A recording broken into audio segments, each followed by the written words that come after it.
difficult. And with that, let it be known that John has failed to recite the fitness gram pacer test thing by memory and has been deducted 12 points. And we are now recording and live. Episode 7 of this Season 3 saga. Inside the court of King Xerxes, we've just had a set of riveting conversations, thanks to Clergyman Sable and Siobhan, the aberrant mind sorcerer, both who have had very interesting conversations with fairly important individuals. And Malkai doesn't know any of it, and that's funny. Also, there's a little man down here. Well, actually, there's 3 little men down here, and they're not invited to dinner. And then there's a woman who's making a lot of money, but that's not important right now. So, yeah, baby. Appetizers have been laid out. Palace doors have been opened. Post-conversation, Xerxes excuses himself and makes his way over to the area where his guests are arriving. And it will be a most interesting banquet tonight. Guests begin filtering in. Oh yes, one of the guards goes back to Clergyman Sable's room and says, "Sir, the banquet hall is open, if you are ready to join us." Yeah, okay. No rush up. Yeah. Yeah, you getting up? Yeah, once I'm done taking notes, I head out. Oh, okay. Alright, he's finishing his notes. Siobhan, you want to do anything? People about to start filtering in. I have a question. Yes. Is she still charmed? Is she still what? Charmed. Yes and no. Currently, technically, no. Okay. I was wondering if there was some kind of rule I could do to see if she, gets out of it. No. Okay. You already failed the roll. You just gotta take the L. No, understood. Yep. No. Okay. Anything else? Alright. In which case, guests begin filtering through. Bob is up to make the join. No, I don't think he's gonna be invited. They totally should invite everybody. Yeah. They're busy. We'll be fine. They're in the woods somewhere, I think, still. If I recall. We'll jump back to them later. Alright. So Xerxes begins making his way up. Of course, he's already begun sampling the appetizers, which include an incredibly rare import of Kirkland peanut butter pretzels. Valencia peanut butter filled pretzel nuggets. They're quite a rare commodity. Is this sponsored? No, I wish. They're quite a rare commodity from off-world. I think it should. I think it should be. It should be sponsored. If Kirkland peanut butter pretzel nuggets would like to sponsor me, let it be known. I'll gladly do that. Xerxes canonically eats Valencia peanut butter pretzel nuggets from Kirkland. Thank you, Costco. Anyway, Xerxes is greeting many of his guests, many of which appear to be quite unusual. Noble men and women, some dressed in extremely aggressive red attire, filter in first, walk together arm in arm, looking out the windows gallantly or something. They're trying to look really cool and calm, but they actually look extremely nervous. And there's a small little, goblinoid would be the way to put it. He doesn't quite look like a goblin, but he certainly is a goblinoid. Being greeted by Xerxes. Filters in. He's got a bit of a waddle, some stump legs, a really gross looking reddish mustache that just doesn't work, but that's not going to stop him. And some very gaudy, flashy clothes. And a few more guests. Do you perhaps have some sort of visual on this goblinoid? I tragically don't, but if you would like me to describe his appearance, he's balding on the top of his head.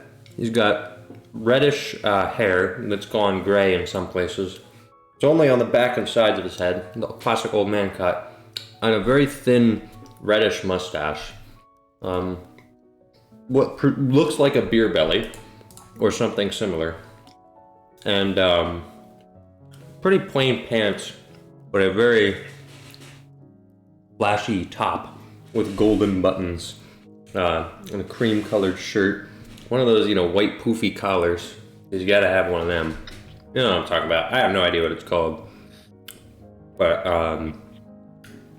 yeah, I'm gonna leave it at that. I don't know what it's called. It's in my head, so you're just gonna have to deal with it.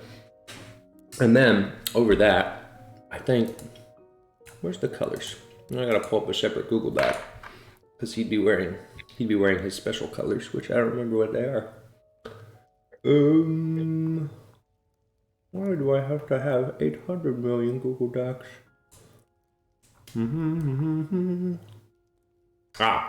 It would be yellow and green. A yellow and green overcoat. It's a green overcoat with yellow trim and gold buttons. So, there you go. All filtering in.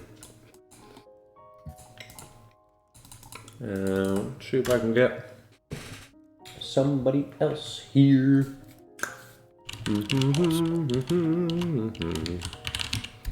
A familiar face stumbles in for a certain someone.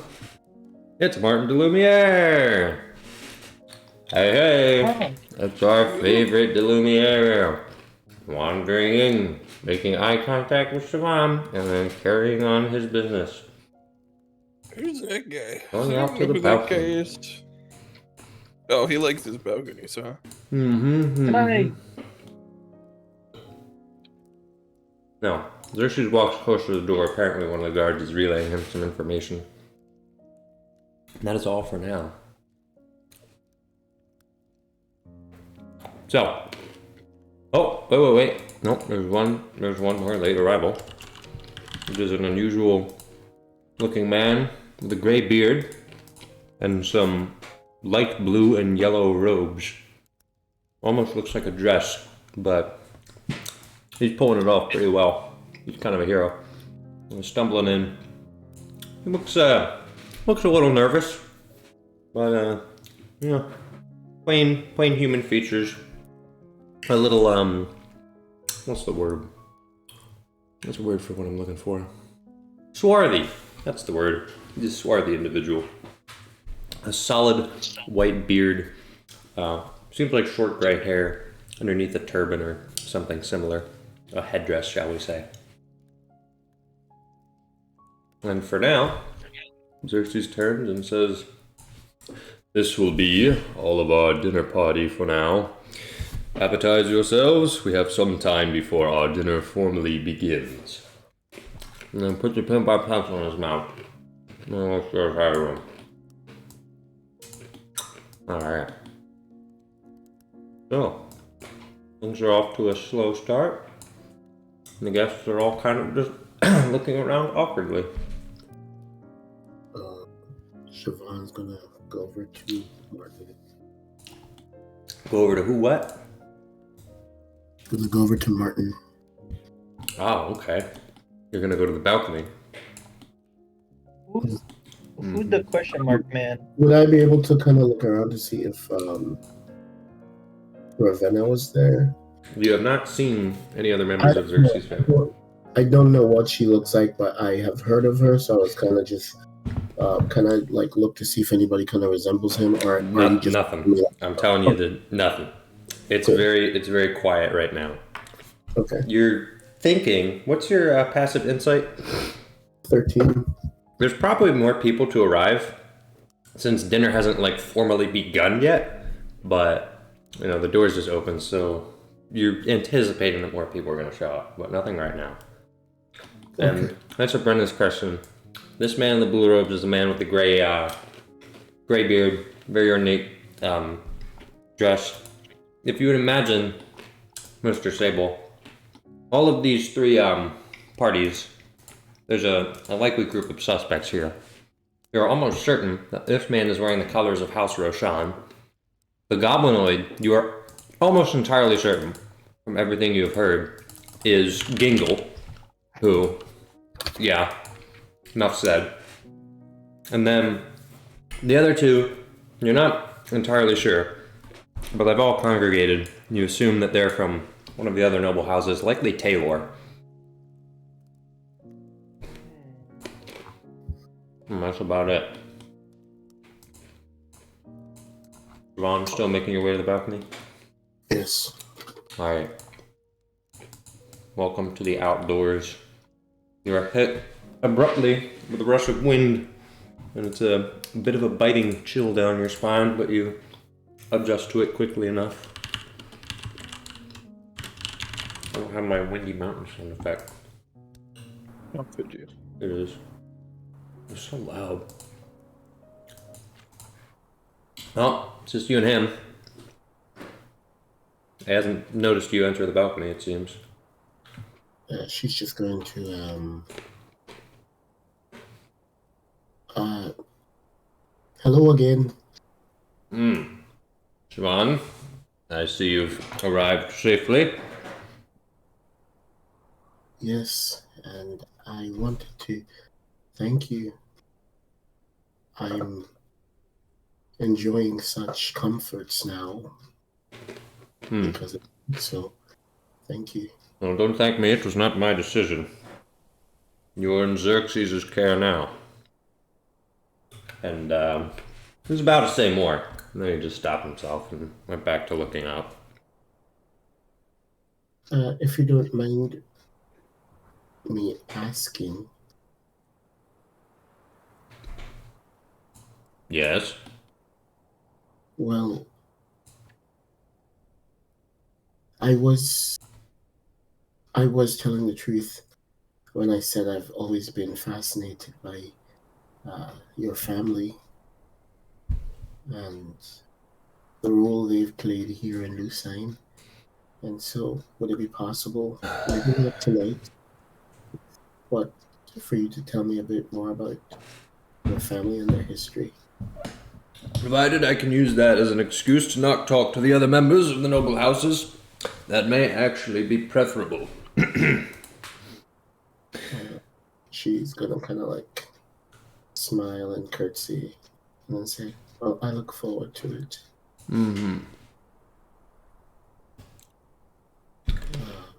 And thank you once again, and I will see you inside. Yes. He too is eating Valencia peanut butter pretzel nuggets, Kirkland brand. Subliminal messaging. Alright. Back indoors, where there is no wind and there is light piano. Where's the light piano? There it is. Alright. There's quite the list of appetizers here. Plantains and bananas that appear to be from Cassidus. Ripe fruit, apples, and applesauce that appear to be from House Zara. And a few other assortments of nuts and deviled eggs. Quite the collection here. And some wait staff are bustling about, ensuring that the evening is going as expected. And the noblemen have gathered in their little corner and begun talking at a quiet volume, with the exception of Gingle, who you can very clearly hear across the room. And What's he saying? no, he sounds something like, "Well, but that's what I said, and I said that's not my wife." Ah!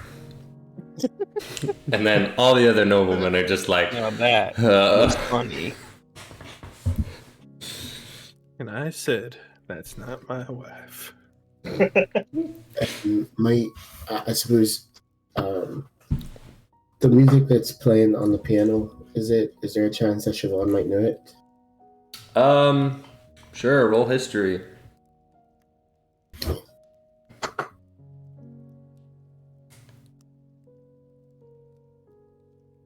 Yeah, I'm gonna say no. I should put down the piano. Piano's definitely like in the study, like chilling right here. That's a piano, right? I don't know. Is this a piano? What the heck should the piano look like? Does it matter? I don't think it matters. This is a piano. Well, Either way, she's going to find her way over to the piano and whoever's playing. Okay. Oh, we gotta put the piano guy on. It's actually Lawrence. Look at him. He's very into it. So he's not even lifted up his head. I noticed you. Alright. Well, I'm wondering, does she wouldn't have like access to any like instruments or anything, would she? No. I think I see where this is going. Yeah, so she just kind of like absentmindedly, like the music just kind of draws her. She just heads over, Mm-hmm. and she's just sort of gonna hum along. Lawrence now notices you hovering and looks up, just kind of glances a little glance, and then gets back to his business. There's a slight smile on his face.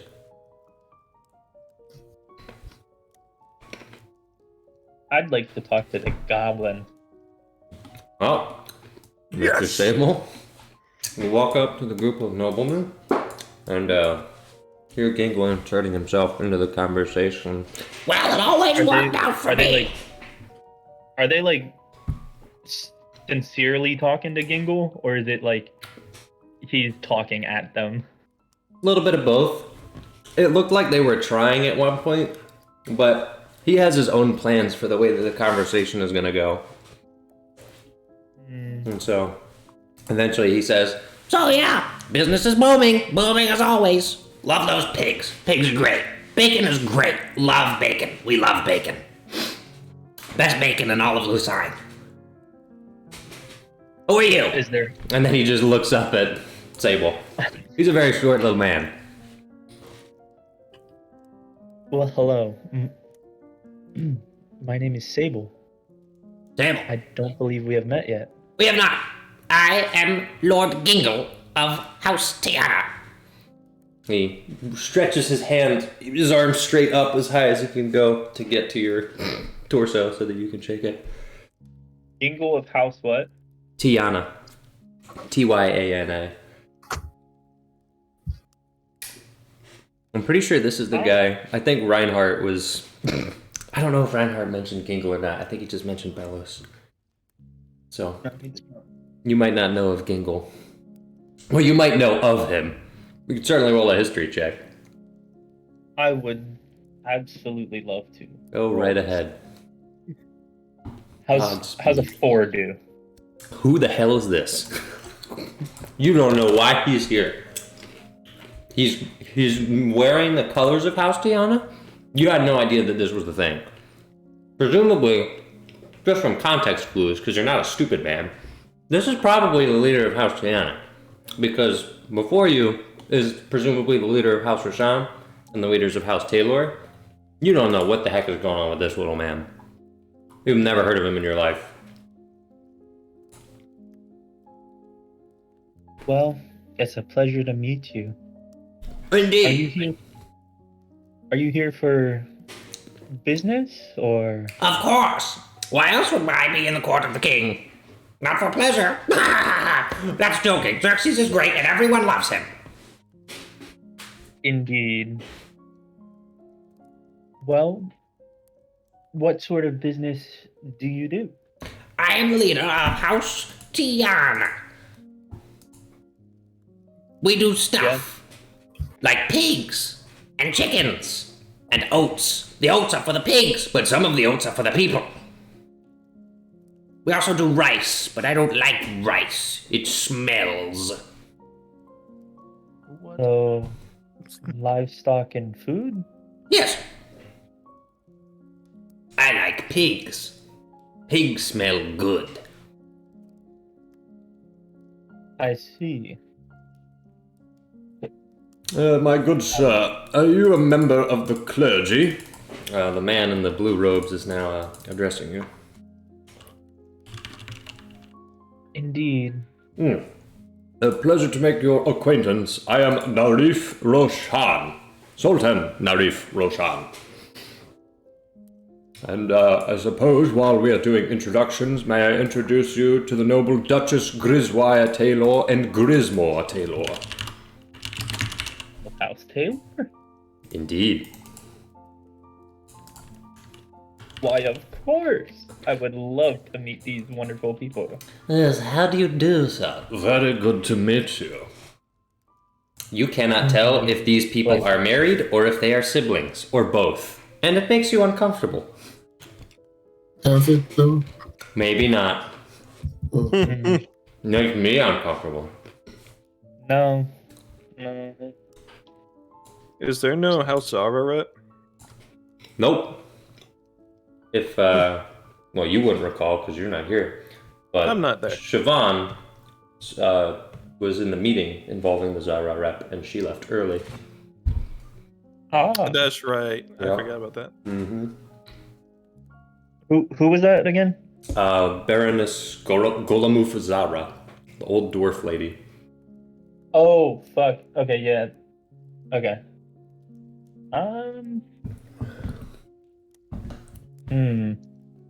Right. Narif says, "Now tell me, Mr. Did you give him your name? I don't even remember."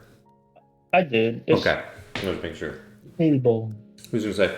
Tell me, Mr. Sable. I did not know that Xerxes was a religious man. How does a man of the clergy end up here in the court of the king? Well, somebody near him needs morals. Ha ha ha. I don't get it. What is the joke? Explain it.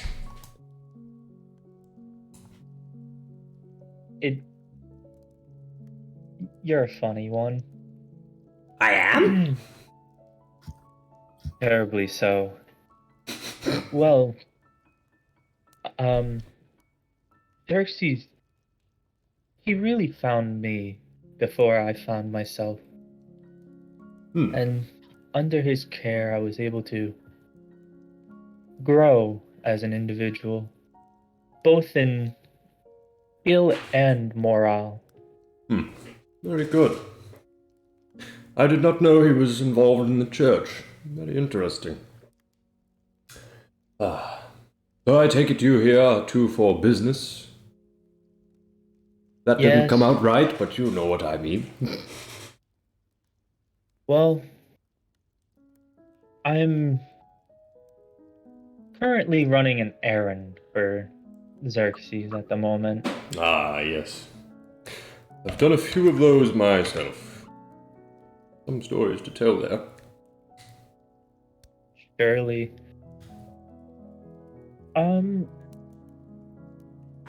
Fuck. Would I know Would if you know? any of these guys are like... Dude, geography is bad. Geography in a fake world is really bad. God. It's really simple. They all live Okay. south of Lucine. Somewhere. There's like Yeah. 4 to 5 quadrants. Okay, I know that the people in the dungeon were fucking around in territories.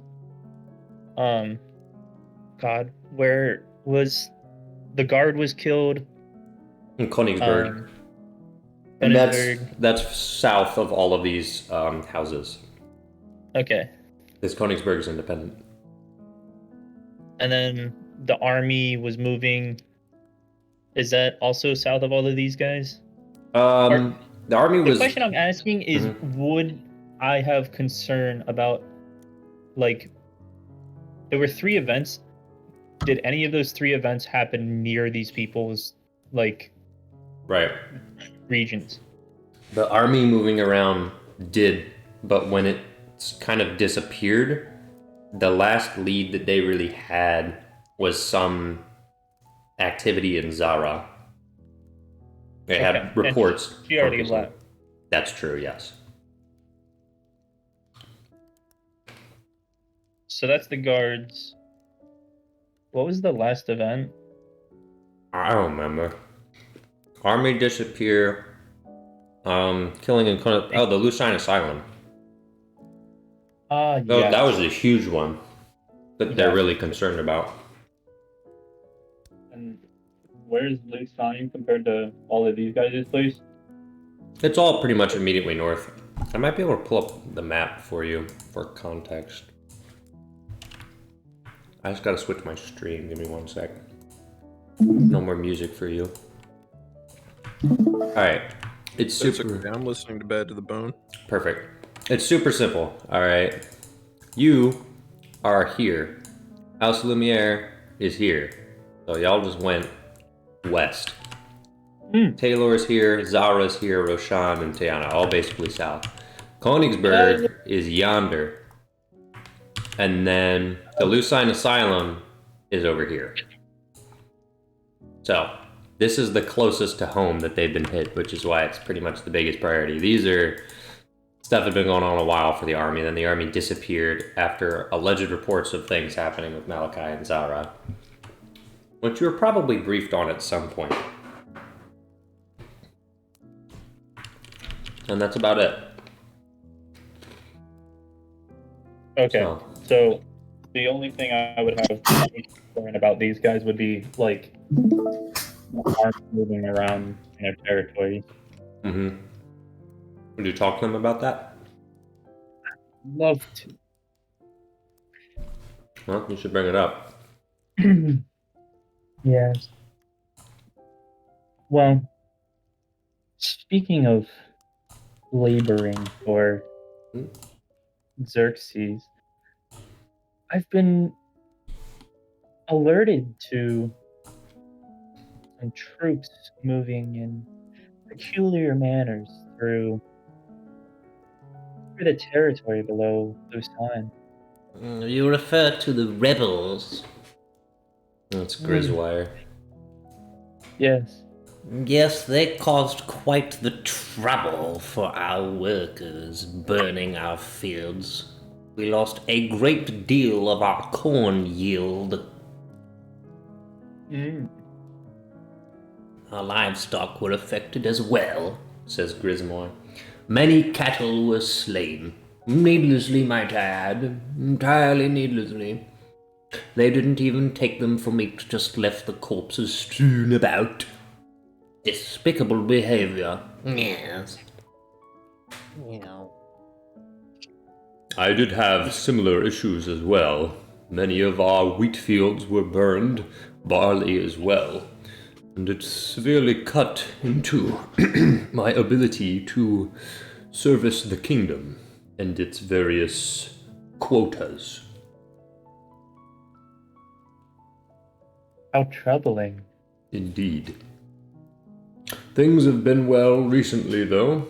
Although apparently Baroness Zara has had some difficulty, Roshan has been enjoying brief levity. We also avoided the attack. Check these guys? Yes. While you're insight checking. Actually, I'll just let that. Oh, first. that's not the right one. Yeah, just I use... rolled a 10. Insight's a plus 10, so if you want to just... Yeah, dirty 20. That's fine. Seems like they're all being fairly straightforward, you two. Oh, do Narif. you want me to just roll once or for all of them? No, it's kind of fine. Just roll once. Okay, that's fine. I don't feel like making you roll 4 times. You could tell, 1 second, you could tell that Narif is not too happy about the quotas and his inability to meet them. Before he continues, did you have something, John? Yes, I was wondering, is this gathering of them, like, very obvious? Yeah, it is. It's pretty much the largest clump of people. Siobhan's going to, like, curtsy and approach Xerxes if she can. Okay. Yes? I hate to admit it, but I've not attended many of these, despite my upbringing.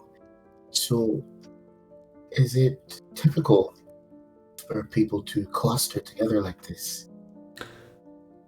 In the beginning, yes. Normally I will enforce some sort of mingling so that I can get the people who I need to talk to each other. But tonight is much simpler. I have a few words to get out during dinner, and everything else should be smooth sailing. Although I do have a guest that could ruffle some feathers. Well, I was wondering if there was any way perhaps I could help. Maybe with some of the entertainment. So you have musical abilities as well. Well, I certainly think so. I just thought maybe it would be a good way to get people to relax, and some people seem a little bit tense. It's a good idea. Although I am not one to provide stage for untested talent. Perhaps in the future, I will ensure that we consider that. But tonight, just relax yourself. Alright, he then moves on. Okay, and she's going to start circling the room. Okay. Get close to that group that's gathered. Okay. Alright. Xerxes is about to wedge himself in. And Narif was going to continue, and he said, what was he even saying? I had a whole thing he was going to complain about. The army. I mean, there was something very specific that that's what he was going to say. He said, or did he already say that? That Golem Complained about the food. Yeah. I don't remember. I mean, granted, he was probably about to get into it, and then Xerxes approached anyway, and so he just redirected from whatever he was going to talk about. He probably picked up that he was about to complain a little bit, and then he had to sort of catch himself because Xerxes is approaching. And he says, "And here arrives the man of the hour. How are we doing, good king?" Very well tonight. We are still expecting one more guest, and should my family make an appearance before the night is over, that would be good as well. I am going to investigate that, and in the meantime, we will all await the arrival of our final guest. If you would like, you may begin seating yourselves. And he walks away.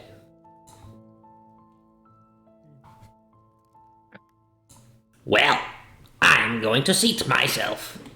Then he waddled away. Waddle. Siobhan going to try to seat herself by Martin. Awesome. Okay. Oh. Gingle is currently the only one sitting at the table now at the end, and Martin is going to avoid that and take the opportunity to say hello to the other nobles. And then Narif says, "Oh, that's what I was going to say. Xerxes threw me off. Martin, are you quite all right? I seem to have recalled that the dragon made its way to the Lumiere house." "Yes, it was quite an unpleasant visit, although I am fine. The major buildings are intact, but it's going to take us some time to get up and running again. The gardens are destroyed, and some of the more minor buildings for the staff are in shambles. But we will make do." It's so dreadful, darling. I'm so sorry. Yes, very terrible that such a tragedy would befall the Lumiere household. Indeed. But no reason to dwell on it. It will all be resolved soon. Apparently the dragon has been captured, so we have nothing to fear any longer. Oh, that's good. Yes, very good. Yes. Captured? Allegedly. I haven't heard much either, but I did hear that much. Did they say by whom? Or where? I did not hear such things. Nor did I. Apparently it was a fairly powerful dragon, so I'm not exactly sure how that all works.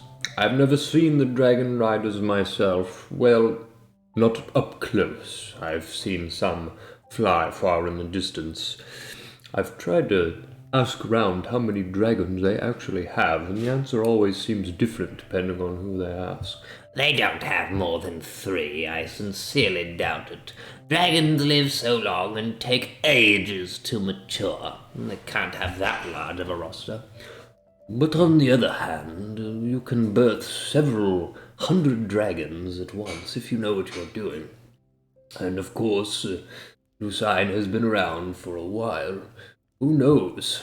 They may have several in the wings. And then they all laugh. And then they all, as a group, shift their way over to the table. Alright, now I'll find their assigned seats. There are assigned seats. Although the waitstaff sort of usher you towards them. All the noble houses actually should probably are like up here. Gingle. Martin's gonna be next to Gingle, suffering the entire night. Narif down here. Sable, you're next to Martin. And Siobhan, you're next to Sable. If you're all following your seats. So, alright. Seated now. A little bit of an awkward wait. Conversation has died down. Everyone is currently just staring at Gingle, who is huffing Valencia peanut butter filled pretzel nuggets like it's nobody's business. It's quite the sight. And the sound. Largely unpleasant. And finally, after some time, Xerxes returns and says, "We're on our way to beginning shortly. I await my wife and my daughter, and our guest is en route. Maybe we should begin. Get business out of the way so that we can enjoy our meal." It's fine with me. Yes, very well. Good. It's very simple. First, you have all heard, the dragon has been captured. The details I will spare you from. It was quite an ordeal. It was one of our more powerful beasts, unfortunately in the control of someone who I should not have put so much trust in. Matter is resolved now. We shouldn't have any problems like that again. Martin, I will ensure that your property is restored and will be sending some aid as soon as I can spare it. Now, with that's out of the way, a more pressing matter. Many of you know that there have been rumors spreading about my dissidents. And with my advisors, we have come up with a brief plan in dealing with this issue. I've already discussed this briefly with Baroness Golamufzara. It can't just play this. This is... I know this piece. What's the name of this song? This one's like super famous. It's Claire de Lune, right? No? Yeah. I talked about that last session in the chat. I'll just leave it. I mean, it's nice. I just wasn't ready for Claire de Lune to be playing while this man was popping off. But alright. Continuing. I completely lost my train of thought. ADHD moment. What was I saying? Dissidents discussed with... Right. Discussed with his advisors, has a plan. So, essentially, we're going to be attempting to restructure our military so that we have a more refined chain of command. What does that mean? What it means for you, Madame Griswire, is that the noble houses will no longer have their own private militia at the scale that they currently have. The room goes incredibly silent. Everyone just kind of puts their heads down, except Gingle, who is completely unbothered by this news and is still going hard on the appetizers.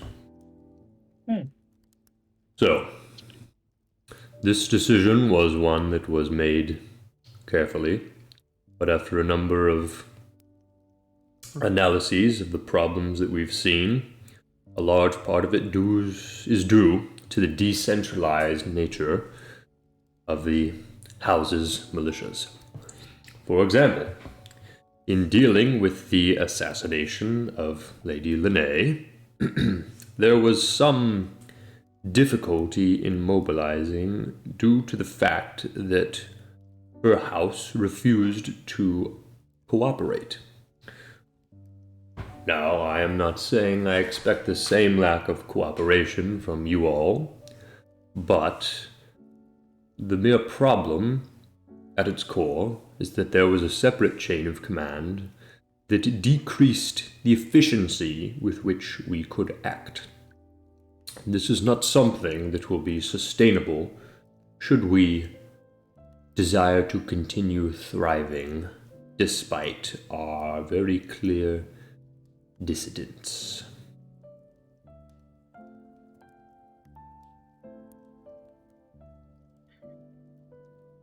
So, I'm not thrilled. I understand the sentiment, but when you say that we cannot operate at the scale, what exactly does that mean? Do I or do I not get to have an army of my own? you do, but it will be regulated directly by Reinhardt. He will assign a commander, and from there you may have your own captains, but we will also be unifying the ranking system. It has become incredibly confusing because everyone using their own ranking system muddies the waters of the chain of command further. Reinhardt has expressed that to me on multiple occasions, and it is time that we fix it. But yes, you will still have an army, but you will not have the autonomy you used to. I will, of course, allow private guards, and essentially they will take over as your own personal force, but the larger army will be incorporated. The benefit is that you will also be receiving our newest equipment. So, I do think it is a fair deal. Yes, very fair deal. Very good deal. I like the new equipment. New equipment is great. We love equipment.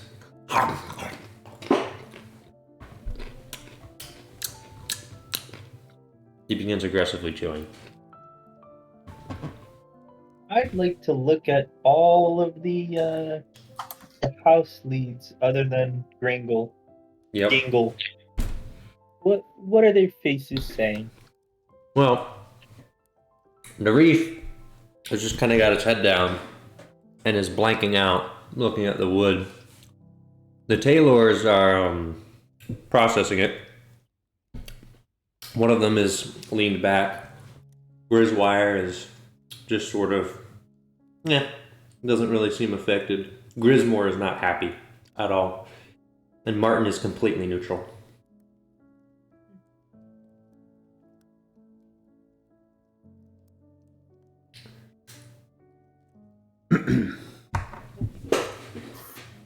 So after an awkward silence, Xerxes continues and says, "Now that is one matter of business that we can discuss further, but you have now all been officially informed, as was Baroness Golomufizara beforehand, though she could not make tonight's meeting, obviously.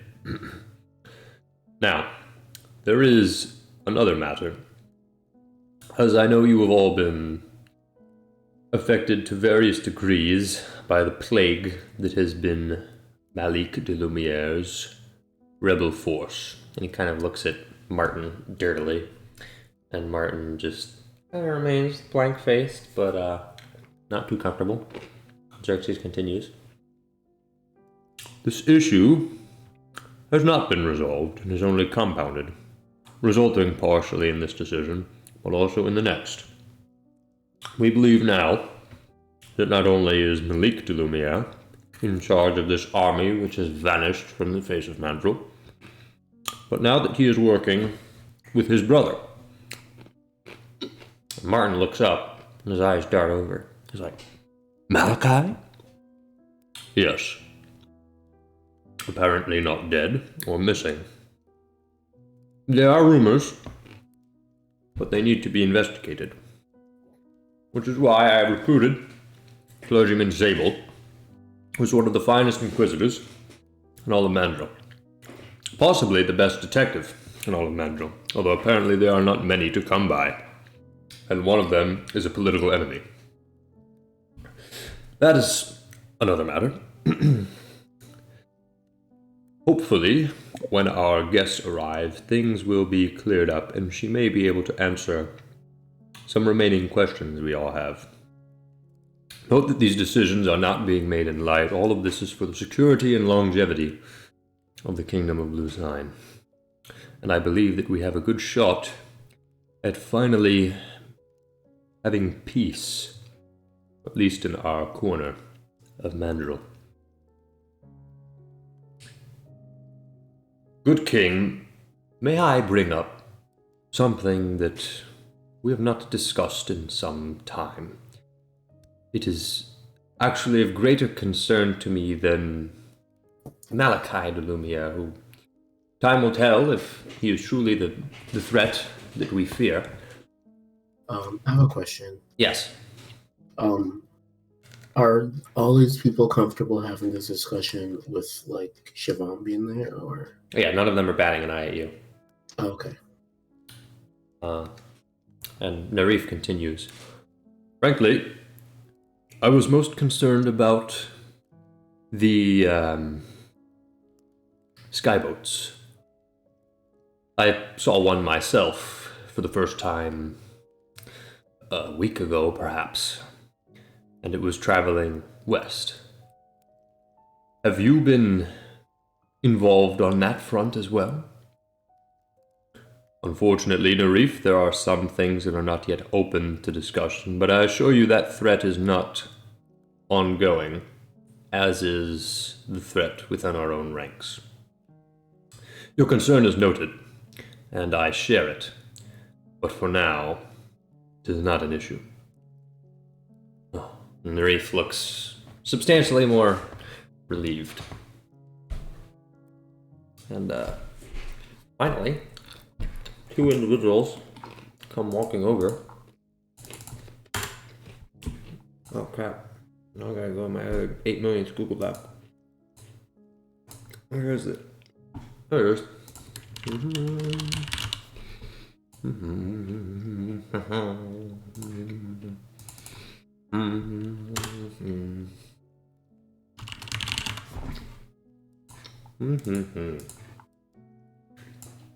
Escorted by 2 guards are the queen and Xerxes' daughter, Ravenna. Xerxes stands up, as do the other guests. Yeah, sure. Yep. And Artemis says, "My apologies. We had some matters to attend to. All is resolved now." My lady, please join us. Ravenna. Okay. And Artemis sits down at the other side. Ravenna sits down at the corner next to Siobhan. And they all sit. The guards walk up. Looking at Artemis, is it very obvious that she's related? Like, can I tell? Because I haven't seen Malachi before. It's very obvious. It's extremely obvious. She just looks like a female version of Malachi. That's gross. How old is she approximately? John, how old is she approximately? She might be about, I'd say about, if Malachi is 25, then she would be about 47, 48. All right. Well, Xerxes says, the good news is you've only missed the doldrums of tonight. Our guest is awaited. I am hoping that she arrives shortly. But other than that, I believe we are ready to begin our first course. And so, dinner begins. Entrees are served. Roasted chicken, beef, bacon, which Gingle almost exclusively devours. He takes his little cut. Roasted chicken. Yep. Lots of good stuff. Salad. Not that I don't know why anyone would want that, but I mean it is there. So if you want it, you can. But mashed potatoes, green beans, lots of good stuff.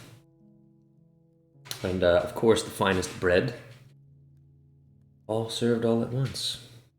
And so it begins. And it gets a little bit quiet as everyone just begins stuffing their faces. And then Ravenna... Siobhan's gonna keep casting glances over at Artemis.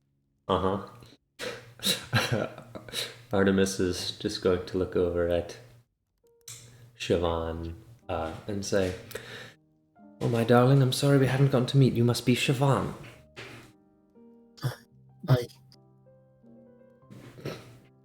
Yes, my lady. Relax, darling. You don't need to put on a show tonight. And then Ravenna says, "I don't know about that." Interesting. Siobhan's gonna look at Ravenna and kind of crack a smile. So, you're the little magic girl, huh?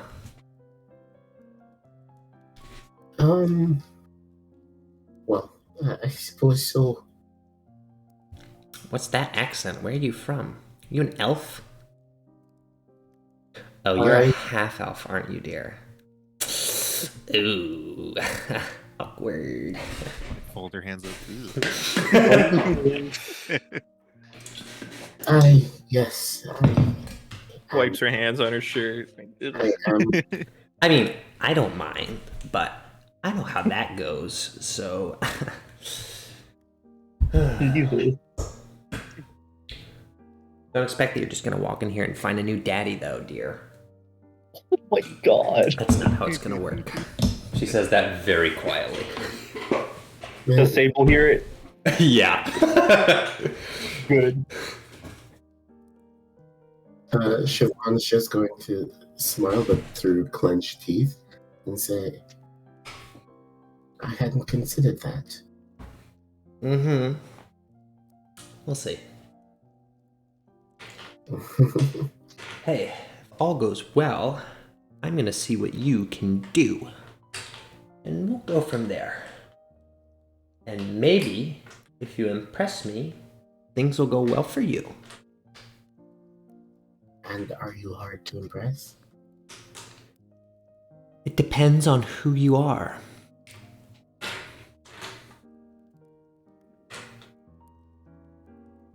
Looking forward to it. Alright. There apparently was a side conversation between Martin and the Griswoires and Reef, and Xerxes is just eating his food at this point. Gingle is attempting to reinsert himself into the conversation and say, I found over 17 ways to prepare meat from a pig. 17 ways. You can do it so many ways. Everyone thinks the pig is gross and muddy and this and that. But if you clean the meat, they're great. And they're fatty, and you can get all this protein. I love pigs. Pigs are the best. Yeah. Cool.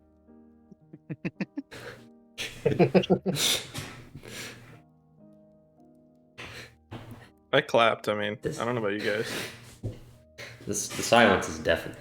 After Gingle speaks, it's just like the entire room is just mentally checked out. And then eventually some brave soul will pick up the conversation again, and then he'll enter out. Tenerife goes, "Speaking of which, we've made some good improvements to our barley harvest, you'll find, Xerxes. I'm hoping that we can bring up our quotas, and we may be able to provide some more refreshments to Lucine proper." Speaking of refreshments, apparently you can put bacon grease in alcohol and it tastes even better. I do it all the time. I call it a bacon latte. That's not the correct term. But that's what I call it, so it is the correct term. So think about that. He's gonna end up in jail. Sable's just got like one piece of ham on his plate, and all he's doing is cutting it up. And it's like a billion different pieces at this point. What a hero. Alright. After a good amount of time, one of the guards walks up and whispers in Xerxes' ear. Xerxes gets up and says, "Apparently, our last guest has finally arrived, which will lead us into our last topic for the evening. Should be an interesting one." Alright. Xerxes heads over to the door and everyone kind of looks up. As it happens, they begin whispering. Reese looking over his shoulder, Griswold and Grismore looking over their shoulder, and they whisper to each other. What do you think it is? Is this about Malachi? He seems very concerned about that. I wasn't even confident that he was alive. I knew of Malik, the little fool. But if this is true, this is very concerning. His temper flared drastically when Malik started making moves. He's always hated Malachi with his guts. This is bad. This needs to be resolved quickly, particularly because I share a name with the man. That's a problem I don't have, darling, and that's your issue. Siobhan is watching the Queen's reaction to this conversation. She can hear it. I don't know how to describe her reaction, and me turning on my webcam isn't going to show up in the stream, but that's too bad because I don't really know how else to do it. Her reaction is just this. Oh. Mm-hmm. So he's not letting it okay. No, she's just like. Like, You can answer it if you want. I will, but Siobhan's gonna ask Ravenna and Artemis. I've been looking at both of your robes, and they're gorgeous. I'm not very familiar with Lucine's style. Perhaps at some point, maybe you'd be able to help me find something that helps me fit in just a little bit better. Darling, if things calm down around here, one of the first things we're going to do is go shopping. This is Artemis. Yes. girl. And now I would like to inside check her. Okay. And Ravenna says under his breath, "When do I get to go shopping?" And then Artemis just says, "When things When you get a calm job." down." Got an 18 on the insight. What are you probing for here? Um, Let me in. Trying to see if specifically I'm looking to see if it was concern or if she's kind of like on her husband's side when it comes to Malachi and Malik. Mighty 20. Okay. She's not the best at hiding her emotions. Particularly not in that moment. She was pretty neutral. There was a little twitch that was probably involuntary that tells you that that topic makes her extremely uncomfortable. So in terms of what side she's on, but she was extremely uncomfortable during that. And she popped a few glances at Martin. And Siobhan's going to say, I look forward to going shopping with you. Thank you. Mm-hmm. How old are you? And then Ravenna just turns to Siobhan. 14. And look forward to some of the tidbits I'll gain from you as well, my lady. Your dad's some super important elf guy? I'm going to check to see if anybody heard that. Narif was involved in this little hush-hush thing with Martin, as they have not brought the guest over yet. And they're all super involved, except Gingle, who's completely checked out, as usual. But, I mean, the Grizzwires and Narif and Martin are all like, and then Narif kind of hears Ravenna loudly and just looks over and and looks over at Siobhan, kind of acknowledging her existence for the first time in the evening. And then just kind of like spaces out for a bit and goes like, and furls his eyebrows. And then he hears Grismore and he goes, What the hell's that? because out walking is, well, why don't you take it from here, Jacob? What do our fine diners see? There's a satyr woman. She's really incredibly pale. Like, deathly pale, one would say. Her hair and her ears appear to be bleached white. Almost as if she bleached it. And then she's wearing, like, kind of a dark, kind of like, it's armor, but it's all dark colored. And it has a really high collar, and she's got a bandana around her neck, almost as if she's trying to hide something. And she's strutting in, taking in the scene, looking over everyone, not really recognizing anyone. But so before all of the army and so left, I believe they were given a description of this person, and particularly, I think someone did a quick drawing because they were able to look out. Yep. So they should recognize this person. Oh, yeah. Okay. All right. The room goes silent. Lawrence is still faithfully playing the piano, but everyone is staring. And then Martin stands up and says, That's the woman who... That's Circus. She's the one who killed... Xerxes goes, Yes. She may be able to provide an alternative perspective to events and some valuable tools to help us clean up this mess that we have found ourselves in. And then Cagliari is guided to sit directly across from Siobhan. Cool. Sable looks up from his diced ham. I'm gonna wink at him. How you feeling, Sable? That thing was definitely dead for a while. So, you don't need an insight check to tell that. So, however you feel about that, just throwing it out there. What was that? Oh, that is it she's like pale because she looks dead. Is it like obvious? Pretty obvious. Like I can tell that she's undead. Yeah. Maybe not undead. You're not as clear on that, but it's very clear that, especially that bandana, from what you know and what you've heard, she should be dead. She should be dead, and she isn't.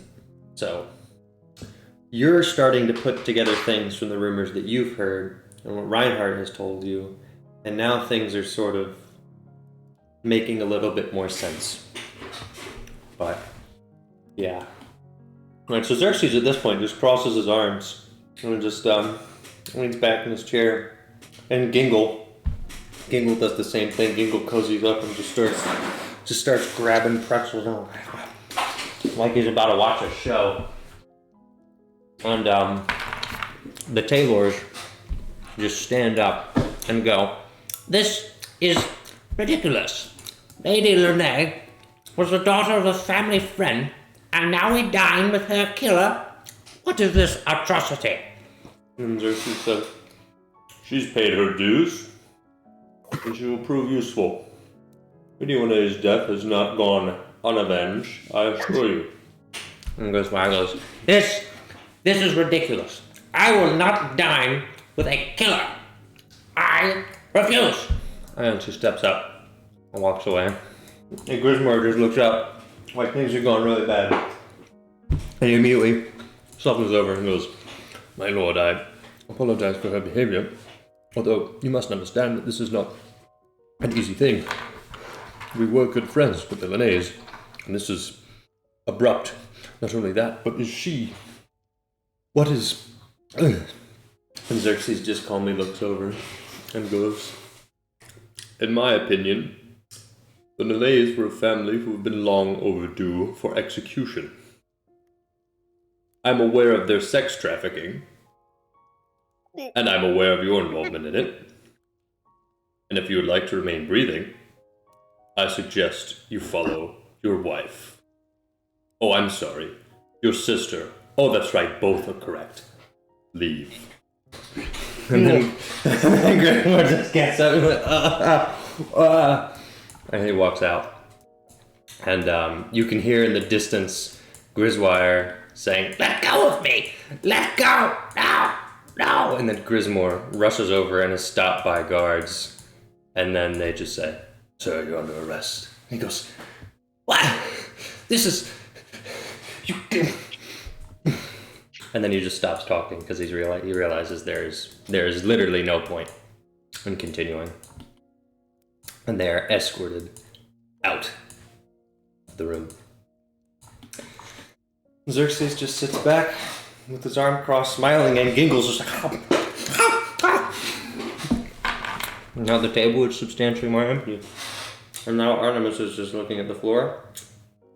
And Ravenna's giggling. So it's a little bit of an awkward silence.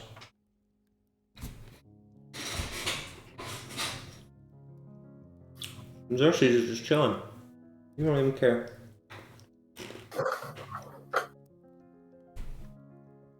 I don't believe we've met, but as I'm sure everybody else I've heard rumors. My name's Sable. Siobhan will edge away from him. You can just call me Cagliari. That just means you're getting closer to Ravenna, though.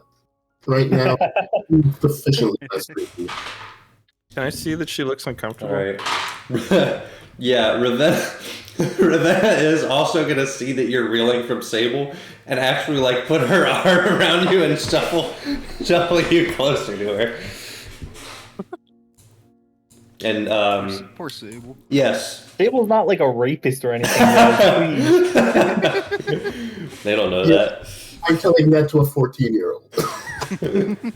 Alright. Cagliari's gonna look at Shaban and say, "This side of the table is really empty now. If you want to come over here, I mean, we got room."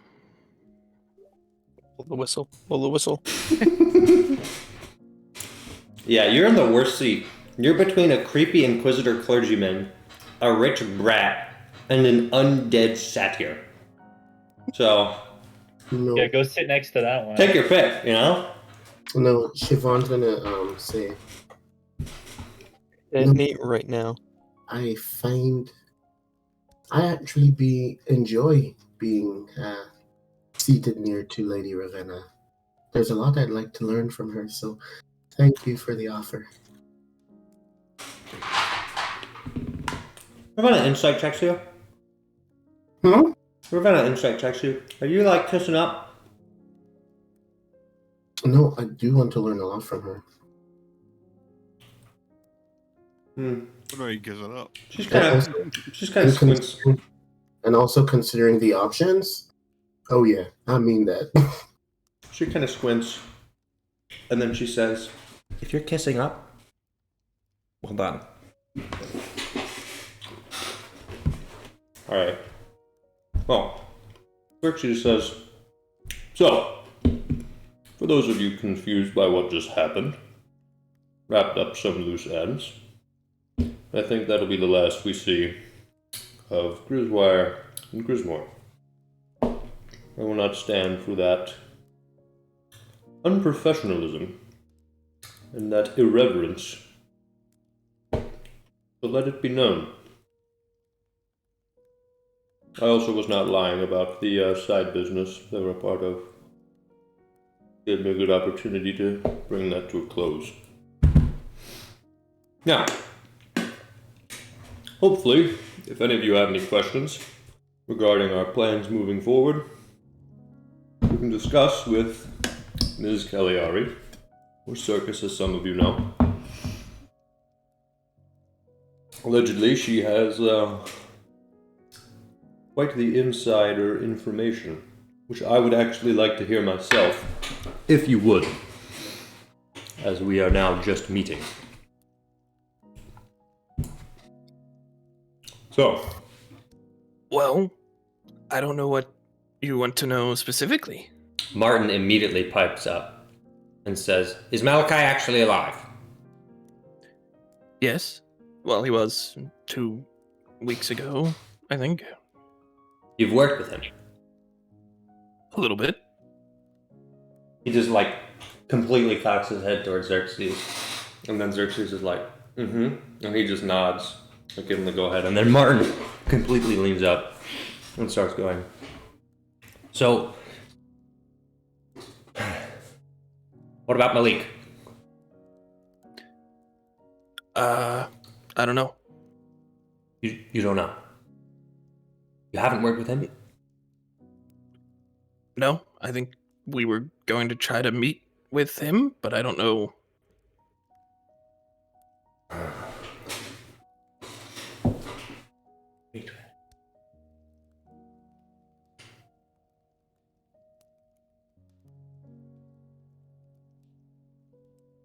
What's his plan? You know? Malachi's? Yes. I don't know. I think he just is upset about his father and wants to. Has he mentioned me? You? No. Oh, I don't know who you are. He breathes a sigh of relief. He's like, "Oh, okay."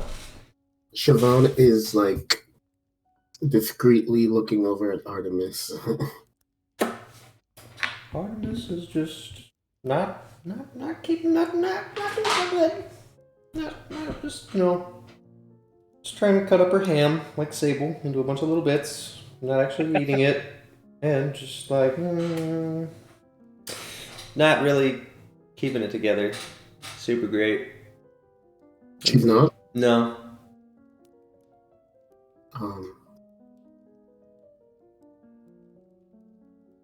Really quickly, Siobhan's going to connect her mind to Artemis. I And, know. and she's just going to say, That's not a spell, right? no. Okay, cool. And she's just going to say, be strong. And that's it. Artemis is going to look over at Siobhan immediately with raised eyebrows. And just be like, Siobhan is looking away, like she was, like, yeah. And then she's just going to look at Ravenna, and Ravenna's going to go, what? No, Artemis is going to go, no. And sort of regains her composure. And just completely stone-faced for the rest of the time. And Xerxes is just kind of sitting back, observing everyone, and fondling his beard. And Martin's leaning in, thinking. And he leans back. And then he just turns to Sable and he says, "Aren't you the investigator now?" Yeah. I just wasn't sure if. And I look at Xerxes. This was an appropriate setting to pick at the mind of Cagliari. Your judgment? You'll be here all night. If you wish to reserve your questions, you may. Here all night. I think everybody here is to be trusted. Cagliari. Clearly. Fuck, I forgot who Martin's son is. What's his name? Whose son? Martin. Martin doesn't have a son. The Delumiere kid. The Lumiere kid. Oh my god, what? What? What are you talking about? What are you talking about? What is it? Who the fuck is Who's Martin? Martin No. is like Malachi's like Malachi? third cousin. Oh, Yeah. oh, Oh, that makes thank sense. you. I have the chart. I'm not revealing what he actually is, but yes. No, that's fine. I've seen the chart. Wow, what a derailment. Where was I? I don't know. Cagliari. Said you can trust everyone here. And Siobhan's just gonna shovel like some potatoes in her mouth and go like, What a hero. Cagliari. Surely Malachi could not have done all this alone. Do you know, perchance, who he was traveling with? Well, If of he had course. assistance? Well, there was me, and there was the moon guy, moon dude. He changed his name. I can't remember it. There was Roger Griff, investigator extraordinaire. Martin leans in and then cocks his head back towards Xerxes, and Xerxes is just like.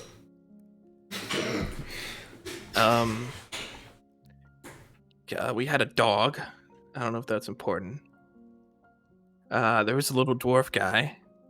He kept like disappearing though. Jeez, I feel like I'm forgetting someone. We just met like this little group. There was this cool guy called Luke Cassio. He was really cool. There was a weird guy called Orion.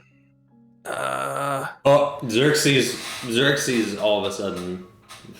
Now you have Xerxes' attention. He's not sitting back and like staring. a weird, like old guy, old Ben, I think his name was. I don't know. We just like Old Ben. I got like killed in his basement. It was, maybe not great, but I don't know. We had like a ship and stuff. I can't remember everyone on it. When you say the word "you were killed," Stable kind of recoils a little bit.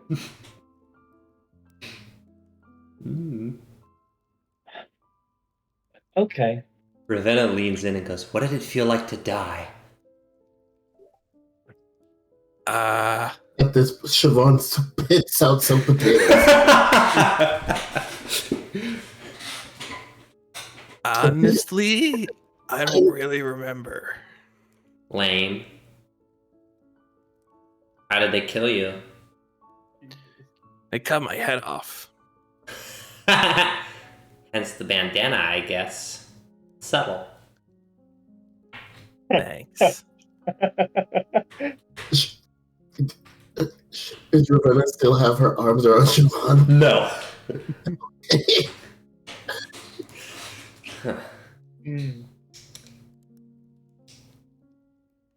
Okay, well, I mean, that pretty much solved everything, didn't it? I don't know. Maybe. Listen, I lost about a week, and then I spent another week like in a room, just carving my name into the walls. So I don't.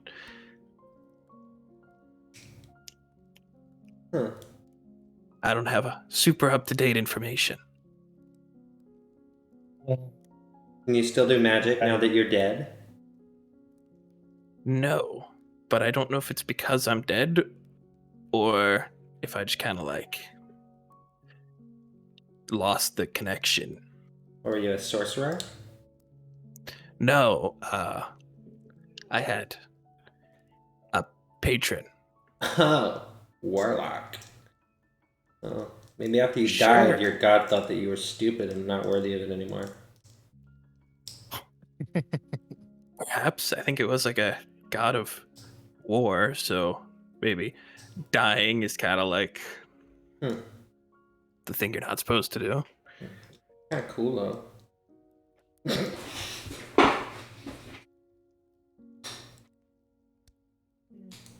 You need to eat. You're weird. I'm totally normal, little miss. I died and they cut my head off. Jesus Christ. No, as far as I could tell, I don't need to eat. Are you like a zombie? I think I'm a little more than that. Daddy, this is weird. She just turns to Xerxes. Well, your guys did it. It wasn't me. I didn't like climb out of the grave. I would. Oh? It's not. Wasn't me. I'm gonna shoot a very direct look at Xerxes when she says, "Your guys did it." Question, Mr. Sable? What did that mean? Did you know Mizoram? Yes. Does that answer your question? Not well enough. Well, then allow me to be a little bit more direct. Mizoram was, I suppose calling him a necromancer would be fair. He was turning into a lich. Old bastard. Crazy old tiefling. And apparently he went behind my back and started having his own little side adventures, and this was one of them. Thankfully, Belos informed me, and that's why all of you are here. So, many of these cards are out of my hand, but I play with the hand that I've been dealt. And surprisingly, it's a fairly good hand, wouldn't you say? Clearly.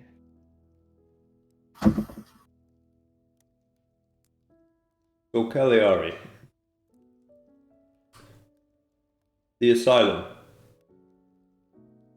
You had already died by then, yes? I think so. I'm not. What asylum? That answers that question. There was an attack on the asylum. I want more details on it. There was one witness. Mizoram got himself killed and released a dragon on my kingdom, and I would have preferred to be able to resurrect him so that I could execute him myself, but didn't have the time. If we can't resolve that matter, very well. There were a few other issues. There were. Guard in Königsberg? I'm not incredibly concerned about that. Outside of asking, were you involved in his murder? There was a dwarf spotted in that incident as well. Yeah, that was the dwarf I talked about earlier, traveling with our group. It was like a self-defense thing. I'm trying to remember exactly. We got like in a little bit of a bind, and he just reacted quickly, and the guy he died pretty quick. It wasn't like I think if we could have spared him, maybe we would have. I don't know what was going through his head. He's kind of weird. You mentioned that you had worked with Roger. Martin speaks up. No. Yeah, we go way back. I think he's the only one that remembers us meeting, because the other guy kind of has like memory issues. Where did you meet? Shoot, what's it's a little town out east. I don't know. It's Terrible? nah, smaller than that. Maybe further south. Namir. I think so. Yeah, sounds about right. Backwoods farm town. That checks out. They're nice people. Come on. He pulls out his notebook. Do you know Vesper Inktalon? Who? No, I don't. No. Oh yeah, she doesn't. This is a long shot, but I wrote it down because, well, I met Roger. Have you been to Shadowfell? Oh yeah, that was so wild little. That is not the answer I expected. That's where I met my patron. He was like a zombie dragon. It was kind of cool, but he he wanted me to he's the one that wanted me to kill Lady Lene and her kid. I didn't kill her kid, obviously, but A metal man fell from the sky? yeah, he's great. Well, Shockingly, it appears that Roger was mostly honest with me. I thought that he was just insane. All right. Well. Oh, wait, one more thing. Dweeby Weeby. Yeah, that's the dwarf. Oh. And he just continues writing in his notes. Interesting. The center of all the illicit drug trade.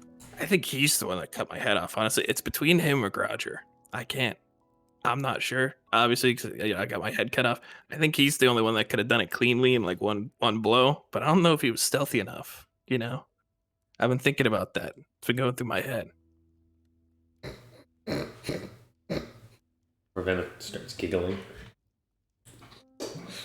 An internal.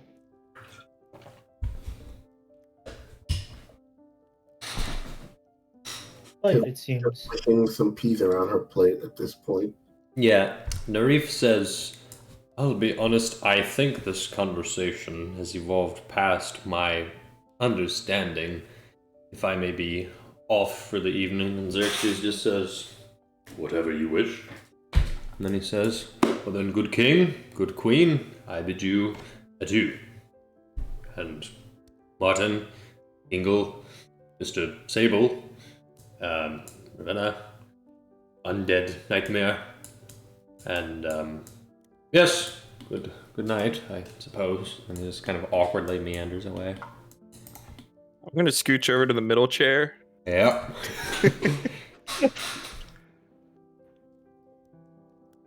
Siobhan's gonna whisper to Ravenna and Artemis. Mm-hmm. How long do these dinners typically go? What's this? And then she says, Daddy, can I go to my room? And he says, yes. And then she just looks at Siobhan and leaves. Jesus. Man, I'm kind of gonna miss the weird questions. They were fun. Siobhan's gonna slide over to Artemis then. Mm-hmm. Well, I may have more questions for you before the night is up, and I would like to talk to you and Sable privately at some point. For our business is not concluded yet. Surely not. In fact, perhaps it would be best if we handle that now. That we're wrapping up. Martin, if you'd like to stay, you're welcome. Otherwise, we can get you back. I know you have fairly pressing matters to attend to. I do. I think I will make my way there. Thank you, good king, good queen. I will see you in the future. Siobhan's gonna try to catch his attention as he leaves. Okay. By doing what? She just kind of You like... just No. stick a hand out. So she's going to like drop her napkin as he's passing, Mm-hmm. Griffin. hoping that he would pick it up. Or like at least look her direction. He looks your direction and raises an eyebrow. And I hope we can meet soon. Possibly. Okay. He doesn't know what else to say. Just kind of, there's a lot in his head, and he's not saying any of it. He just walks out. And Artemis just kind of looks over. Then she leans over to Siobhan and says, "That's where you were caught, weren't you? In his house." Yes.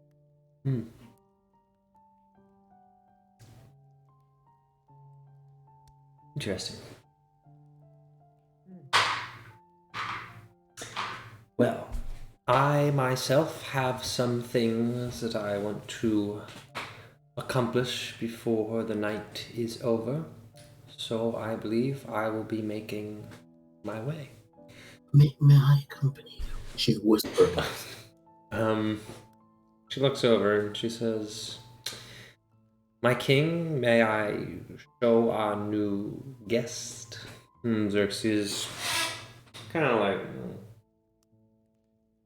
very well. Alright. And then Artemis extends you her hand to take. Yeah. And the Sure. guards. Gladly. And the guards escort you out to an area you have not seen before. Alright. Oh, look at these goobers. They're gone. Alright, you're taken down a hallway. Actually, no, you're in a pretty wide open room that I don't feel like describing what's in it yet because I haven't decided yet. Probably a bunch of cool, fancy stuff. So, you know, Whoa. whatever you think is cool and fancy is in here. I imagine there's like a really big, like, pendulum grandfather clock that looks super cool.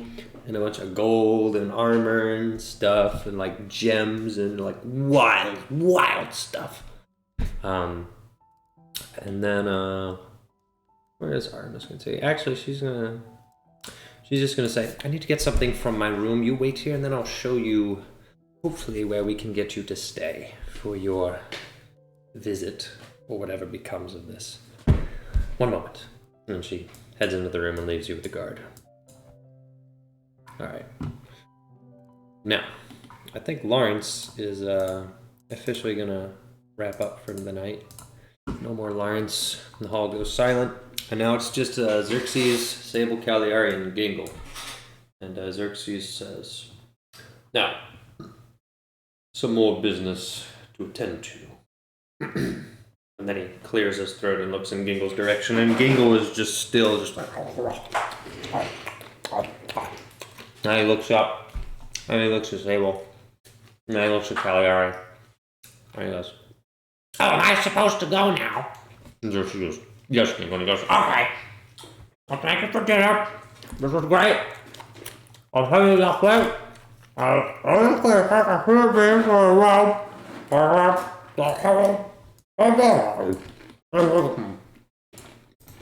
No, he leaves. It's my kind of guy.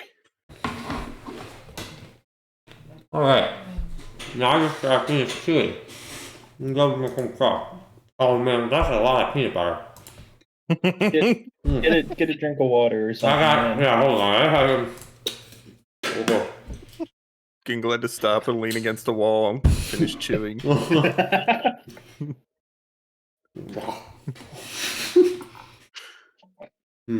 Yep. Alright, almost there. Alright. Okay, Xerxes leans in and says, now, to make my intentions clear, what we just discussed is an overview to catch up some of my key individuals on what's going on here, make sure that they don't complain, wrap up some other business, and now this is what I actually want to get done. So far as I understand it, Malachi and Malik de Lumiere are alive and vying for my destruction. That is not acceptable. Cagliari, you have the most wealth of information out of anyone, and Sable, you are the best investigator I have on hand. I want you to track them down and stop whatever it is they're planning on doing. That's my responsibility. Your responsibility is fighting them. So what do we know? I want a chain of events. So far as I understand it, and correct me if I'm wrong, Cagliari, you executed Lady Linnae and were immediately in trouble with the royal house of the Linnaeus, who hunted you down. You encountered Mizram early on, from what Belos has told me secondhand, and a feud formed between Mizram and Grudger. At some point, Mizram stopped his pursuit for reasons I do not yet understand, nor does Belos, and your group traveled eastern side of Mandril for some time. Am I correct thus far? I think so. What exactly were the group's goals whilst you were traveling wherever you were traveling? I mean, we had like a little short list of stuff, but I think most of it kind of like fell to the wayside. We were just trying to come here and get like a lay of the situation. When did you first meet Malachi? Up in Coruscant, I think. Hmm. He asked if we would like help him, and we were like, yeah, maybe. And then he ended up joining us. And yeah, Interesting. Is that when things started getting difficult for you? yeah. I mean, kind of meeting the whole group in Namir. That was by the time we were in Coruscant, we had already come out of Shadowfell. So Tell me more about that. I need to know what's going on. There are many factions vying for power in Mandril, and I have an I understanding didn't of even some tell of them. you. I didn't even tell you about the Moon Lord. No, you didn't. So we found Dwee Wee Wee in the forest, that he brought us down into like these huge cave systems underground, right? Mm-hmm.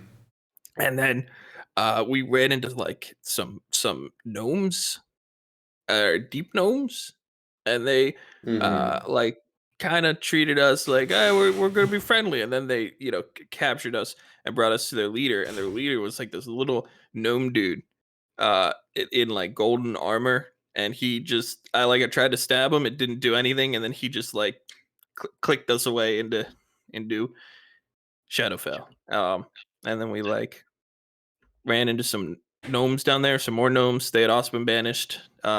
And then we fought like some shadow monsters. And then we got out, and then we went up to Coruscant. Oh, we ran into like these weird skull guys. They brought us to their Draco Lich leader. That's the zombie dragon I mentioned. And then he teleported us out. That's how we got out. Yeah. I thought my life was interesting. Da-da-da. So all of this transpired before you even met Malachi. Yeah. And Abel's this- like pushed his plate forward and is taking notes now. Yeah, please do. All right, Xerxes is like processing all of this. So he says, "I want to understand that this deep gnome kingdom is led by what was his name?" He called himself the Moon Lord, right? But he wasn't actually the Moon Lord, right? He was a fake. He was like taking the name, right?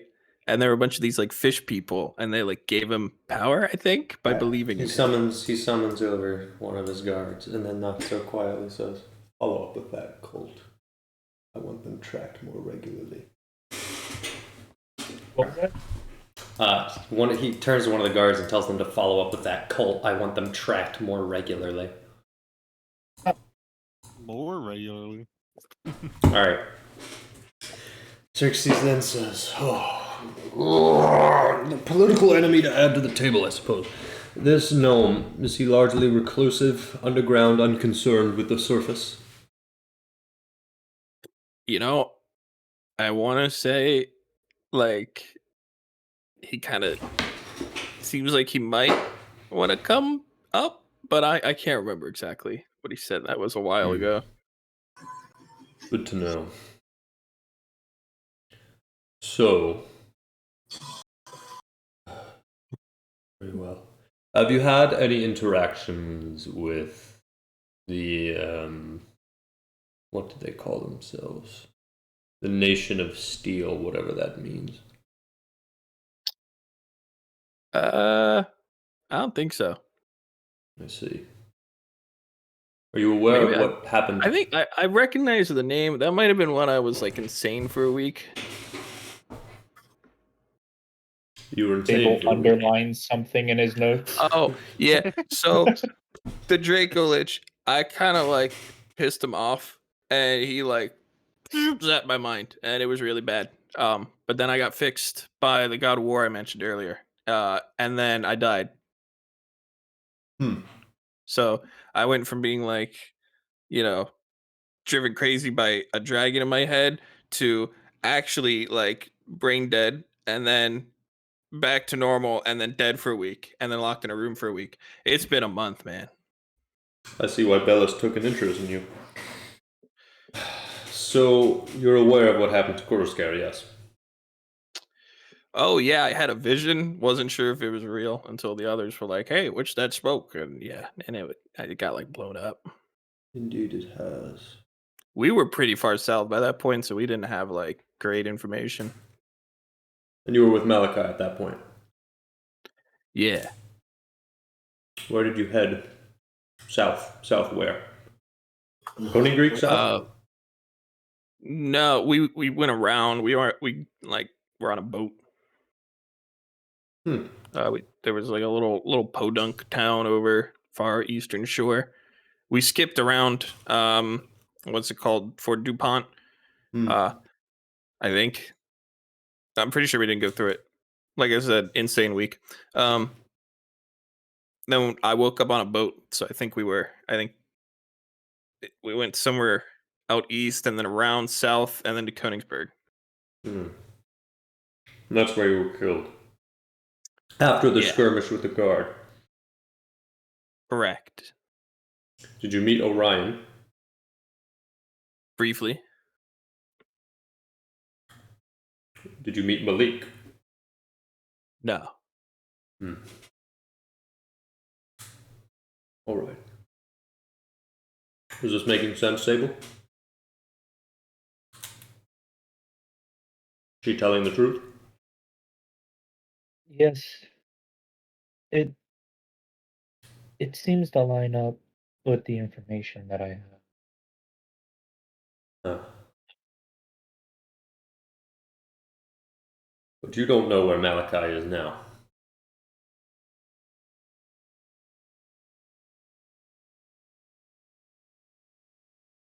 Correct? Me? Yes. No, they left me. I'd like to insight that. Go ahead.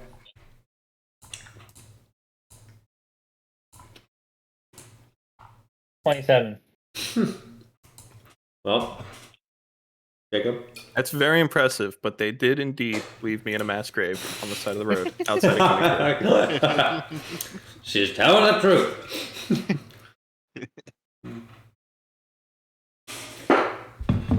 Well, they seem like very trustworthy companions.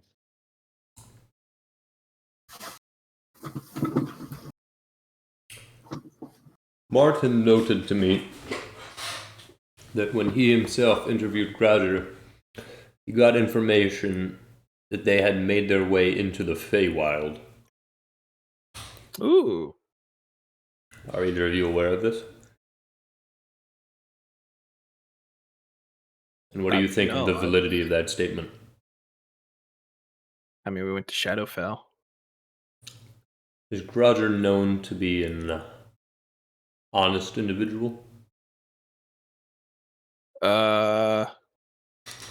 I guess so. I don't know. I mean, I think he killed me, so I'm not really up to trusting him. Or it was part of killing me. I'm sorry, I'm just dying at the fact that like Cagliari's been dead for 2 weeks and Malachi's married. Yeah. Yeah. Pretty heroic. Alright. Xerxes says, Cagliari, you may not know. Sable does. Grouger is in our dungeon. If you would like to talk to him, you may. We also have 2 other individuals whose names escape me. I think minor players. I want you both to find Malachi and apparently this Vesper Inktalon. Did they replace me? Possible. They have done many things, but if they're in the Feywild, I want to find out how in the world they got there. And I certainly don't know how you two are going to make your way there. Outside of us potentially using our new political pawn to get some influence in the Cairo Plateau. Outside of that, our options may be limited. But I want you to tell me how confident you are that they are actually in the Feywild before we send you on a wild goose chase. Is that a me question? It's a both of you question. You're a team now. Oh boy. Weirder things have happened. If you need more information to give me an answer, that's fine. Use your resources. Roger sits I in don't the know about dungeon. Sable, but I gotta, like, I don't even know what day it is right now. Should be Friday evening. Thank you. Okay. In terms of information, though, I feel the most that we have at this point is that they've split into multiple groups, and one of them we have.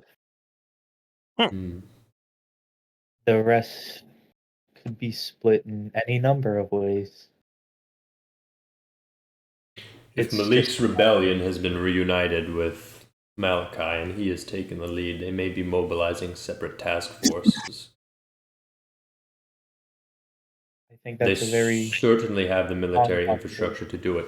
Malik took with him several generals, allegedly from Kuni Greek and other places. He even managed to get a few high-ranking members of some of my noble houses, which is part of the reason why I'm restructuring the military there. If that's the case, they have all of the logistics they need to be able to carry out any number of covert operations. That's in line with what I know of Malachi, but certainly not of Malik. I suspect that their leadership has shifted. They must have a base of operations somewhere. They're gathering information, spying, attempting to gain access to Malachi's old home. I don't know what their endgame is. Maybe they don't either. In which case, that's best for us. But I never want to assume that my political enemies are stupid. I would rather assume that they know exactly what they're doing. And that may be the case, particularly if their hit on the asylum was them. That's the other thing I want you to be able to confirm. Roger was there and you can coax it out of him, or if you can get some other form of confirmation. If you can confirm that Malachi de Lumiere had any involvement on the hit of the asylum, I will make sure that you are rewarded well. And from there I will let you pursue him to the ends of the earth. And when you find him, let me know. You still have your sending stone that was given to you by Bellows, correct? Oh, yes. I thought that was kind of. I thought that might have been linked to Mizram, and then he died, so I thought maybe It was. Bellows has been Oh. most helpful in shifting our operations. You won't be reporting to me. You will be reporting directly to Lionel Reinhardt. I've informed him of your tasks, and I would like you to begin tonight. I believe that concludes our business. And he gets up. He says, Sable, you are free to stay in your room. Miss Cagliari, the guards may show you where you are staying tonight as well. Okay. Lionel expects a report in the morning. Good evening. And he walks away.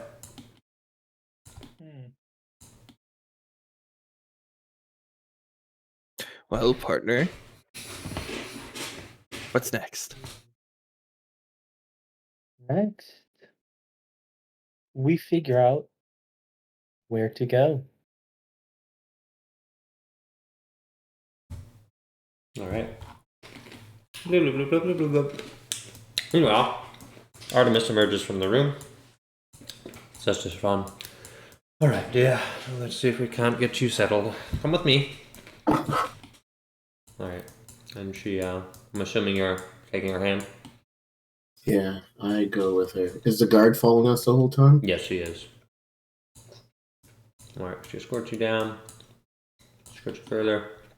So, as we walk, Siobhan's making small talk, asking about like pictures on the walls and stuff. Mm-hmm. But she's also pretty used to talking to someone psychically at the same time. Okay. So she's going to ask Artemis, I'm taking a wee bit of a long shot here. Can I trust you? What do your instincts tell you?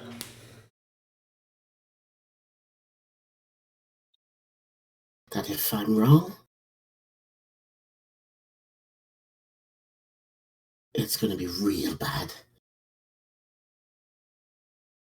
Darling, you always have to be ready to take a chance doing what you think is right. Consequences be damned. What if it puts your son in danger? My son has been in danger for years. Nothing will have changed. He's like pointing to a painting. They stop. Yep. Mm-hmm. Well, He turns to the guard and says, I can take it from here, don't worry. The room is right here after all. Yes, ma'am. Alright, he shuffles off. Alright, she says, this is where you'll be staying. And she opens a door into an extremely large room, completely different from the guest room that you've stayed in. Royal linens, royal dressers. It's a little bit cluttered. It seems that a lot of stuff has been moved around in here. Executioner Knight armor displayed on the wall in different versions. A closet that seems to have been recently emptied. She says, this is where you'll be staying for the time being. so Siobhan's still going to keep like asking questions like, tell me about the thread count. Uh-huh. What a hero. Count. But psychically she's saying,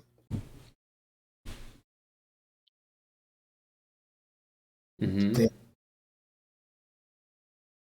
I need to know if I can trust you with information about. I need to know if I can trust you with information about your son. Trying to figure out what to say.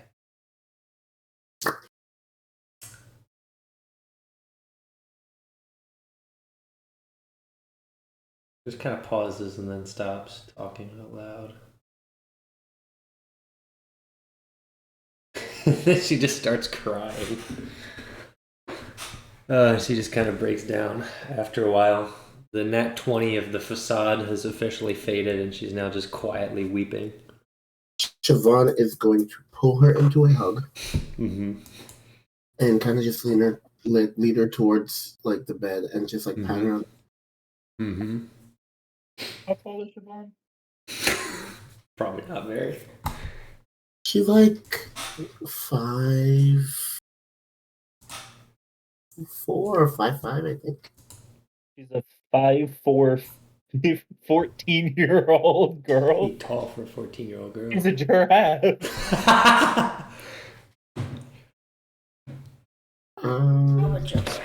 What school grade is 14 years old? Let's see, 5 is kindergarten, 6 is first. Ninth grade. And, Lara was like yeah. like 5'6". It is true that girls get taller earlier than boys and then kind of just Lara was stop. taller than me for years. Yeah, so I mean, that checks out. I might, yeah. Valid. She's still 5'7" though. Yeah.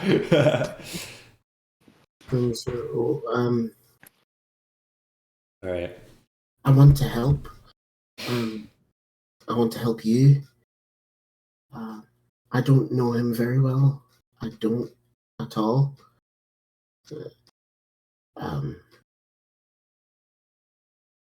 I'm reaffirming all of this is psychic. In person, she's just like saying, there, it'll be okay. It'll be okay. And she said, I need some sort of proof that any information I give you won't go back to. It won't. Okay. She says very firmly. With enough proof, yeah. No, that works.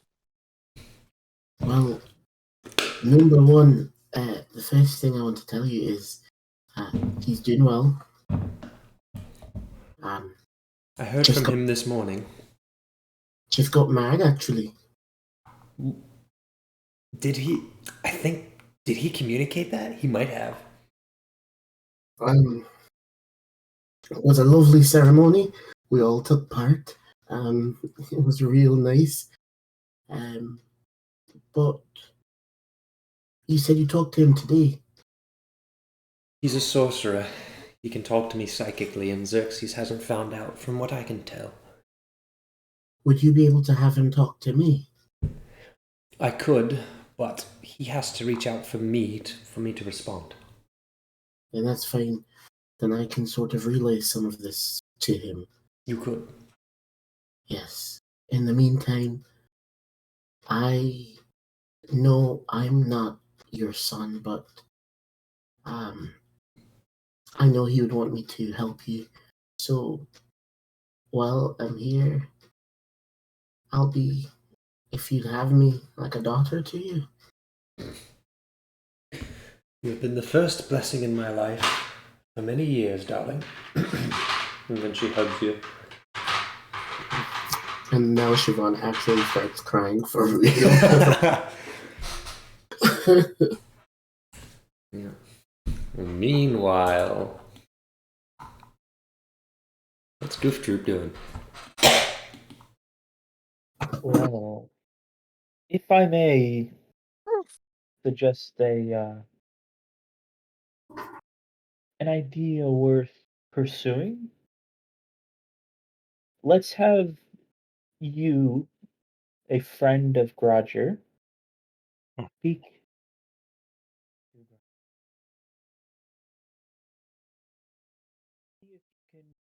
What happened to your mic? Brendan? You far Me? away. Okay, it's back. It sounded like you were 8 miles away. Oh, really? Yeah. You were like, Oh. Where'd I leave off then? I don't know. You, a Friend friend. of Roger. Yeah. Oh shit. Okay. Thanks, Roger. See if we can get you to talk to Grodger and find out what the rest of the group is doing. Okay. Do you know the way to the dungeon? Because I don't. I just got here. Yes. And I'll stand up and take her to the dungeon. Yep. Alright, you're making your way downtown. Walking fast. Make your way to the dungeon. I will eat your face.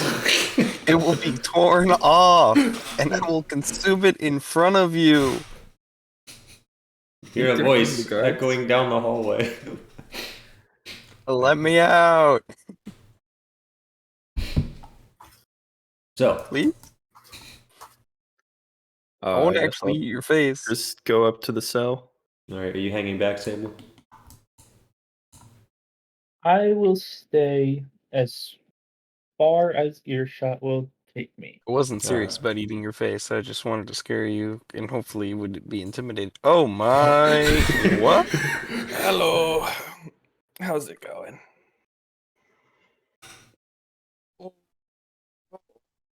You. You. Oh, so what? happened? Are you gay? He's lost it. It's only been like 3 hours, and nothing he says makes any sense. Wow. How your head is back on your body. Correct. All right, now kill these guys so we can get out of here. The guards are just looking over at Kelly, like, what the heck is this? Am I armed? Yeah. Oh, cool. I don't know. I was just curious about that. I'm not doing anything. I'm gonna walk closer to the bars. Mm-hmm. Grodger, I just want to know, was it you who did it? I was. Did what? Who killed me? I wasn't there, but I heard it was a goblin. Who are you talking about? You know the little goblins that? No, what do you mean you weren't there? You were there. No, I wasn't.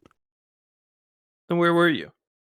I should. Well, let's see. At that point, I was either under the dock We're coming back.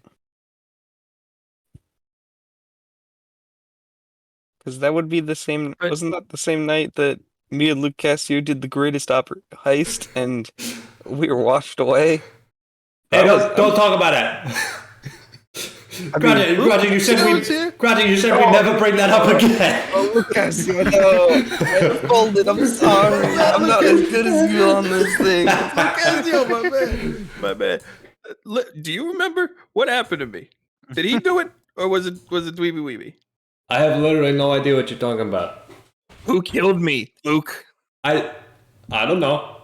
I think I only met you like once. Who are you? And you were so cool. Didn't you like? I don't know. You was with Ben. I mean, oh shoot. I mean, I guess there's a lot of people named Ben. I told him. It's fine. There's a lot of people named Ben. He'll be fine.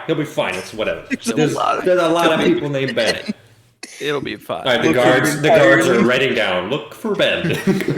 Located entirely within the. I'm just like, Do listen. not look for Ben. It wasn't his fault. He's fine. He's fine. And Luke talks to Keller and he's like, yeah, I'm pretty sure when you died, Grudge and I were doing a thing where we went to that place. I remember we talked about, because remember you had misplaced a certain amount of currency and we were looking into the certain amount of. They can't. I mean, right? Am I right or am I right? You're right. That's definitely what we were doing. Not what I remember. I mean, that's But kind of a you is- problem then, so. I remember you guys leaving, but I also remember Roger being there. I mean, we were there and then we left later. We were all together, and then we met, and then Roger and I came up with a plan. We executed the plan. We left. Perfectly, I might add. Perfectly. For the Anyway, record, it was a that's not- perfect heist, and we made out with a lot of money. You guys And- made out? Whoa! Anyway, All right. Is Anyway, what? yeah. We So were- I mean, I we was were there, supposed but to- then we left So where did you guys go? to the warehouse. No, I meant after. Well, I got to think about that. Don't worry about that. But after Königsberg. I mean, Luke Castro's gonna roll insight.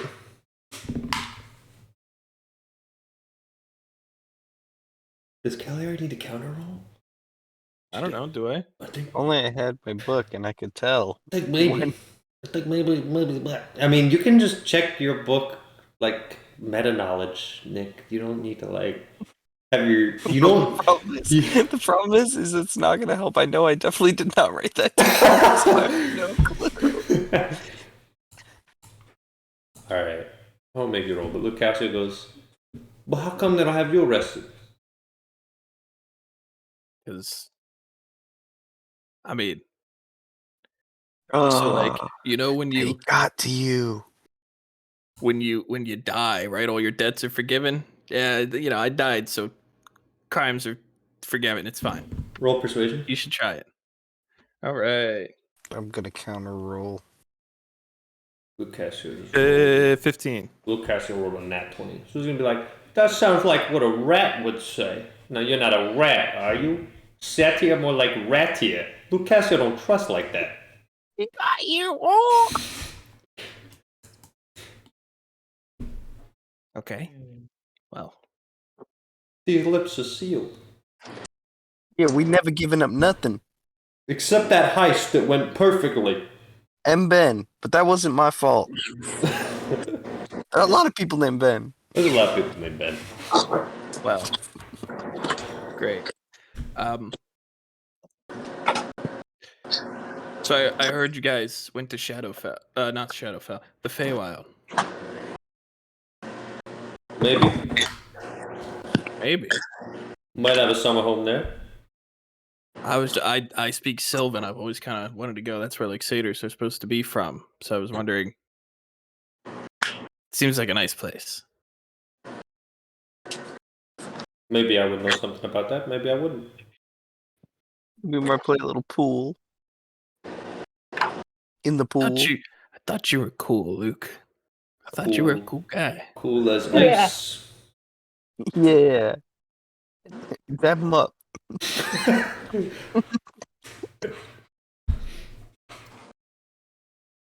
Well, Listen, sweetheart, I can't give out everything for free, otherwise I wouldn't be such a high-value man. You catch my cold. I value man. I don't know if I is. can get sick anymore. That might not be something I can do. Somebody's using the microwave. Whoa. Rady comes Just out the of the guard over the corner, sorry. Rady comes out of the kitchen with a hot dog and is like, oh. Oh, great. Yeah. Well, I just wanted to know what's up with you guys. I mean, I just don't know if we can trust you, you know? What if they have you under a weird mind spell where your mind is under a spell or something? Yeah, and you haven't killed these guards yet. I'm Think still about it. waiting. Now, maybe if you stab each and every one of these guards in the back within 6 seconds, then maybe we can talk. I'm gonna Seconds. look over at Sable, see if he's down for me stabbing all the guards.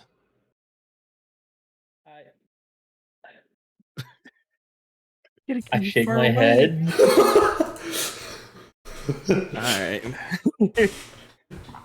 The guards look over at you like, because they're all like, and then they see you consider it, and they're like, and then they kind of like back away a little bit. I'm gonna Maybe give just one guy. I'm gonna give Cagliari like a wrap it up sort of motion. Well, I see that you guys don't really trust me anymore. That's fine. That's whatever. I'm just gonna go. I'm gonna walk off. Have fun. Thanks, babe. You too.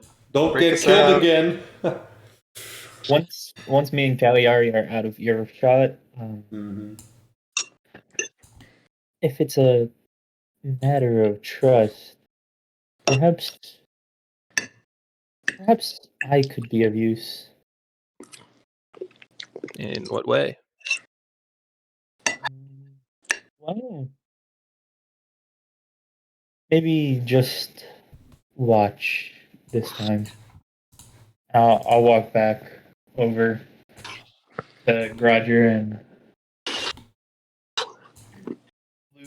Luke, and I'll just say hi. Look at the guy. He's back. Yes, it's been a while.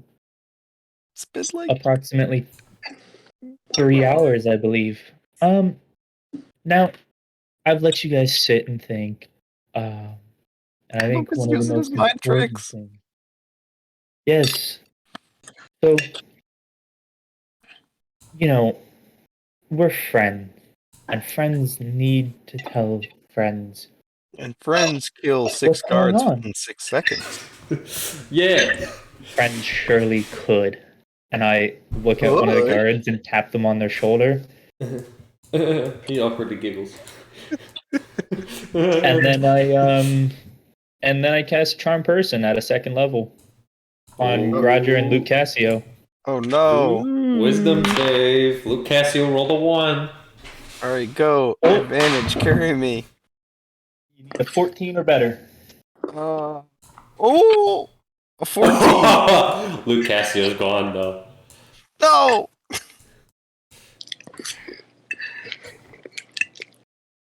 Alright, so what's up, bud? Yeah. Rendo? As we're friends, I think it's hard for us to communicate without being a little more honest. Do either of you know I wouldn't lie where to your a friend. friends have gone? Where their next location might be? Let me tell you, Luke Cassio's a man of few friends, but the few people I have I hold real close. One of them's in the next cell, so you know where he is. And as for Layla, no idea. She left me years ago. He's But I divorced. still consider us friends. Honestly, if I could tell you, I would, but I actually have no clue. And in terms of other friends, I think it's just, you, me, and Grudge, Trio, Los Tres, whatever. I don't know what that language is. Los Tres Amigos. Something like that. I think that's Dwarvish. I don't know. It's not Dwarvish.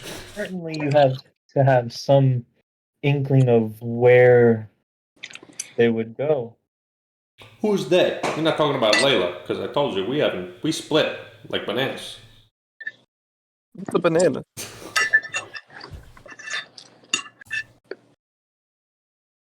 Your friend, Who? the dwarf, Dwarf? perhaps. Now, you see, the problem with the dwarf, right, is he literally disappears. Like, I swear, sometimes I've been looking at him, and he's just not there. And I don't really know any, like, the dwarf, not my friends. There's lots of dwarves, I don't really have any dwarf friends, so, I can't help you out there. It was, like, made of water. Malachi, maybe? Oh, yeah, Malachi. Yeah, him and I go way back. Yeah. So where is he? I don't know, somewhere in the Feywild or something. Yeah, oh, wait, hold up. I think he's onto something, actually. Hold up. There's something like that. Where was he heading in this Feywild? I don't know. I think he had to, like, I don't know, he got married and then he had to, like, what even was it, Gruz? He was like... There was a whole mission briefing. I honestly didn't listen. I wasn't paying attention. But my part is Vesper just told me to do with the garages. So we just went to here and Yeah, what he said. So that's all I know. Oh. Okay. That'll be enough for now. I'll see. Your mic went weird again. I think that'll be enough for now. I'll see what I can do in terms of getting my friends from out behind bars. Yo, that'd be huge. You could start by stabbing every single guard in here. 6 seconds, 6 guards. There's 2 of you, 6 seconds, 6 guards. It's doable. I did the math. I look at Sable again. I look at Cagliari and I start walking out. Valaire's like dreading. Yeah, Valaire's sitting in the other cell like, He's like, do I just say I'm Vespering down at this point? Yeah. We're going to get like better treatment. Chicks out, kill him. Oh man. All right.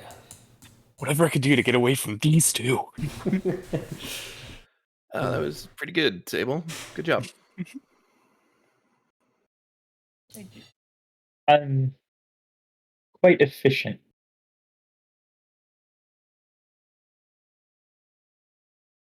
He captured the lowest people on the ladder. They know literally nothing. I mean, that is how it goes. The highest people of the group was me, and I actually didn't pay attention. It's a good thing you didn't. Like, and Roger, you do this, all right. And then as soon as I was like, all right, he's not talking to me anymore. I'm gonna draw like a picture of a seal or something. So, back over what we know. We know that you are linked to this group, which includes Roger, Moondude, Dwarf Guy, Weavy, Luke, Malachi, and a few others. We also know that blah blah blah blah blah. Vesper is linked to this group. That they're either in or have been to the Feywild, and that Malachi is heading this group as well, or at least one of them. Sounds great. All we need to do is find them. Yeah, how do we get to the Feywild?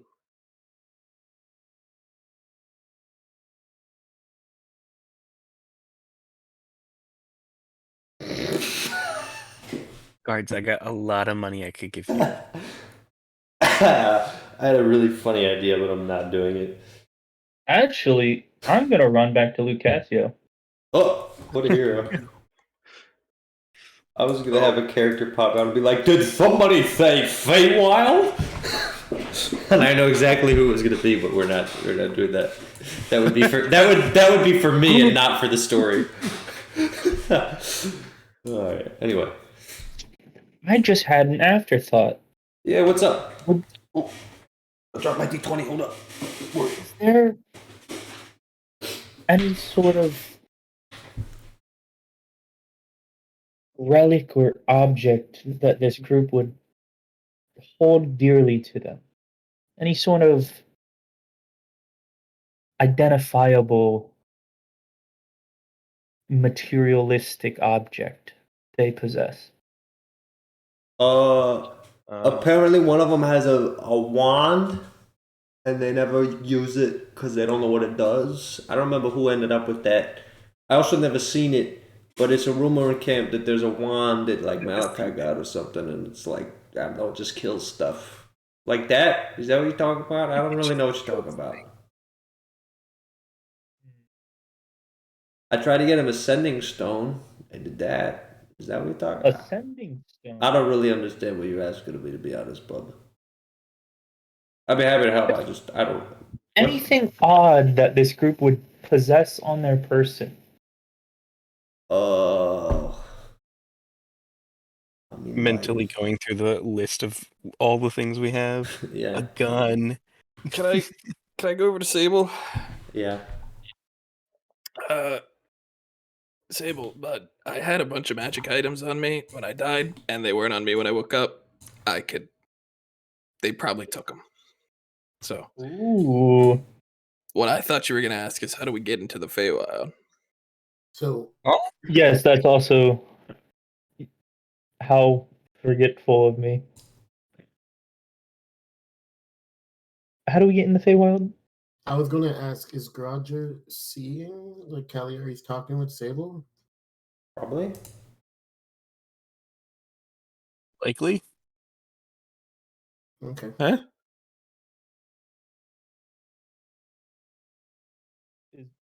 What? What's going on? What? No, I was just questioning like He asked Luke Cassie how to get into the Feywild. Oh, that was Amika. I thought that was rhetorical. Oh, I don't know. If you find one of those like magical forest girls or whatever, but apparently they're just like rare or something. I don't know. I'd be like married to them or something. That's what I was gonna say. You know, maybe if you hook up with one, they'll let you do whatever. But I think that only works for Malachi. no, don't I cheapen I my married a relationship magic that forest way. girl, Do not cheapen my relationship. like a nymph. No, I don't know what they're called. Like I don't Kind know. of like trees. Yeah, it's like Tree Woman. Not my type, An honestly. ent? No, Really? that's from Lord of the Rings. This is What? Dungeons and Dragons. They call What is the Lord of the treants. Rings? They're called treants in Dungeons. Listen, just because the world is inspired by Tolkien doesn't mean it's 1-to-1. I find that offensive. I'm gonna Yeah, stop breaking the Lucas, you fourth wall tell now. her. Alright, anyway. Dryad. It's a dryad, that's what it is. Oh, Ah. interesting. Yeah. Apparently they're all dead or something. That's what he was doing. Remember, Groucho? He was like, because his wife was like, "All my sisters are dead," and he was like, "Don't worry, dear, we can go find them," or something like that, right? Why would you need to find them if they're dead? I don't know. I thought the whole thing was convoluted, but it wasn't my mission. I didn't care. So anyway, Okay. yeah, it was a dryad, something like that.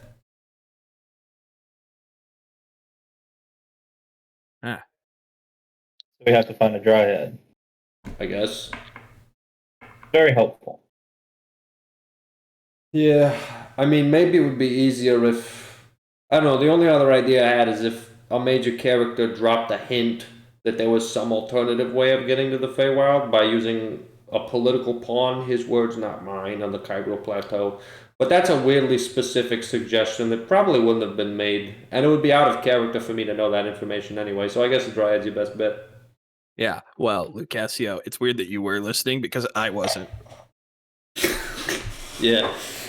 Anyway.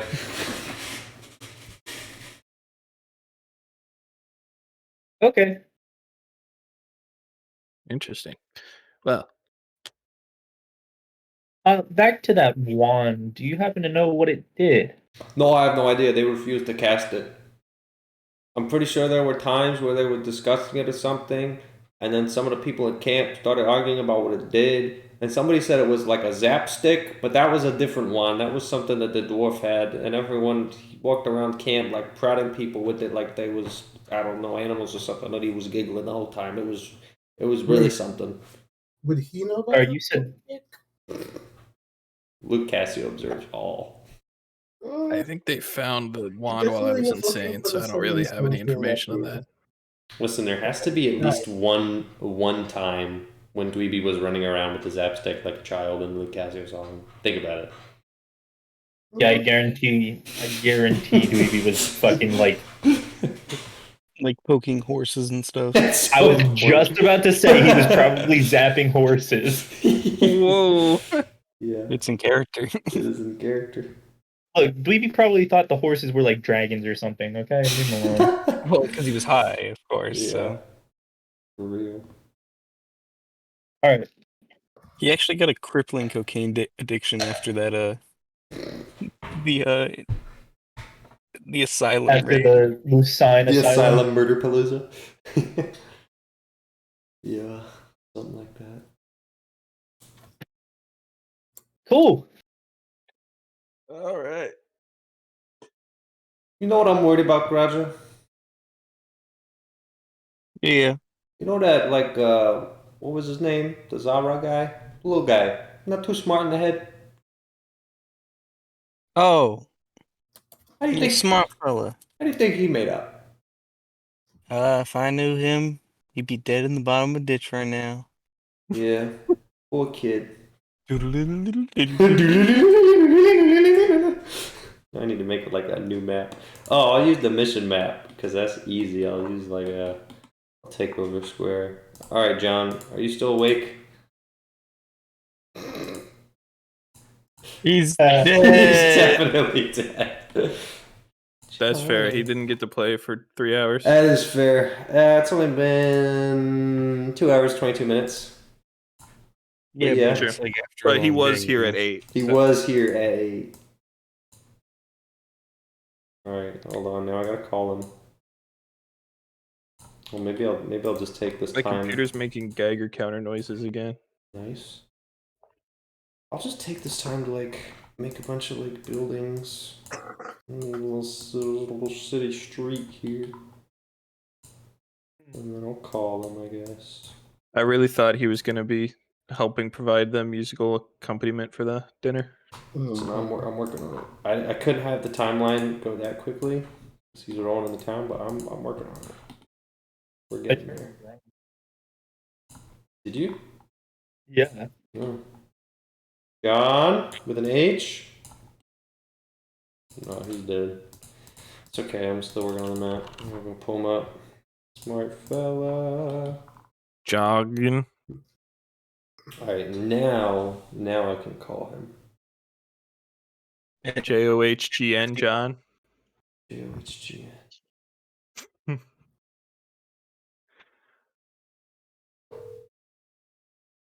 Gotta have this loud enough so it picks up on the 55 bytes. Bro, this game's huge. ESO is like 138. I don't know if it's working or not. That's like a massive multiplayer Your game. call has been forwarded to an automatic voice message system. 30. Oh no, it's gonna dox him. Oh! It's because he doesn't have a box set up. Yeah, because it would be awful if someone read out his phone number. 3 Yeah. 2. Yeah. Oh man, I didn't have time to pull it up before I finished, so they know where Well, you live though generally. They know where you live now. That's his fault. He should have been awake. I just outed his Well, state. Ate up. Now what? Maybe we'll just have the Smart Fella Chronicles carry on without him. Just in his place. I mean, here's what's actually happening. He's with his band. He's set up with a little carriage outside, and he's running around with the money plate while the band performs, getting people to donate while they're on the street corner. And then I was gonna have a funny thing happen, but I don't think I can have it happen because it's too important for it to happen while he's actually not here. So for now, he's just like raking in dough on a street corner. So, yeah. We can do a flashback next episode. We can do a flashback next episode. Wow, smart fella. What took you so long? How'd you get here? Well, yeah, that could be a fun one shot. We could do that. We plan around that because I think now we're officially in the boat where every single person has gotten to do something this session, with the exception of John. So we could do a smart fella one shot next time. That would be pretty funny. I'm down if y'all want to help me plan that out. Doable. We're a little band. We're all bards. Yeah, that'd be pretty good. I gotta check. Where's Feywild Journey? This is what was happening, but I think it might actually be this map. Vesper's taking the crew from the Feywild. Next thing, oh look, a dead giant bear. Heroic. What was our ETA? Like 2 hours or something? I don't remember. It was several hours. But if you recall, Infernus was making some hoopla, and it was said, he set fire, and then we sent the Raven to go get him, and we're gonna kick his ass. But now the Raven is dealing with him, and you guys are marching on, right? Is that what we decided? Okay. We're going without protection while the Raven deals with the fire and Infernus. Cool. In which case, I would like you to roll perception while you're journeying through the wild of the Fae. I need to open a different character sheet. Yep. You sure do. Also, are you scouting ahead or are you like with the group? I'd probably be up in the air. Mm-hmm. Within like earshot, but just give me a bird's eye view. Yep. And scouting. You said perception? Yep. All right. Nat 20 plus 10. Okay. So you see everything. The skies are clear. 'Tis a beautiful evening as the sun begins to set. It's truly radiant. You have a pretty clear shot through the valley. There is a bit of a choke point, but you're starting to come to terrain that you recognize. At some point, you're going to get to the edge of the mountains, and then from there, once you go through some of the caverns that you're on your way towards, you should pretty much be in familiar territory because you'll come to the bridge where the troll was. You were there for that, right? I'm pretty sure you were there for all that. Is that correct? So, yeah. You know, the whole Nilbog thing, and you know where to go from there. Roll a history check to see if you... Actually, no, don't you have, like, perfect memory or something?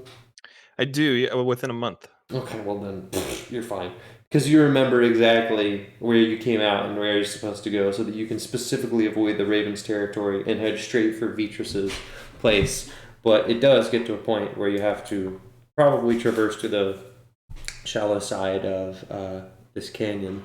In terms of what you see, you do see some ravens scouting with you, some giant ravens. And they're sort of forming a little circle around your group. Not as many as you would prefer. There's only like 4 of them. But it is at least something. What is more concerning, if I can actually find what I've been looking for this entire time, wherever it's gone. It probably is. I don't know where the page is. I guess I can... No, I can't do that. Where's the page I'm looking for? Ooh, there it is. Changed everything. Alright, okay. Can do this, right? No, they're not gonna let me do it. That's heroic. Amazing. Alright. Nothing too concerning from what you can see now. The path is pretty clear, especially ahead. The biggest concern is that the fastest path ahead of you is entering through a little box canyon that leads into a cave. So once you descend into there and enter that cave, you should emerge some way on the other end of the mountain. You're recognizing that section as something that you passed on the way through. Although you're kind of taking a slightly different way back, it should be pretty easy. Eventually you'll be back on track, finding the cave system where the displacer beasts were, and that is probably your primary concern. Luckily you haven't seen any of them as of yet. So far, so good. Alright. Cool. Trying to figure out. Still can't find the thing. There it is. You said you would be in the air, but like within earshot, or what did you say, within eyesight? Yeah, within earshot. Okay. So they could yell up to me if they needed me. Okay. Ahead of you, it does seem to be a. There does seem to be an unusual sight. Go ahead. Oh no, you already rolled that, so I'll just tell you. There's a figure moving between the trees. We'll say that you're here. And then further down, moving between the trees, there is a separate figure. It appears to be much like Jiraiya. It looks like a dryad moving amidst the trees. And she seems to be singing a quiet song, stepping between the branches in this canyon right before it goes into a cave. I guess I'll try to fly down to her. Okay. And like land how far away from her? I'm not trying to like scare her, so probably like 20, 30 feet away. Okay. Upon landing, she says, "Oh, hello there. I see you have some friends." Hello. Yes, we're heading south to meet with our commander. He's I'll just cut to the chase. He's married to a dryad Oh, named Drya, and I believe they were looking for more. I may be able to help you. Tell your men to slow down. There is some danger up ahead, and I want to show you something. Are you their commander? Acting commander for now. Then you should be the first to see this. Tell your men to hold up and then follow me.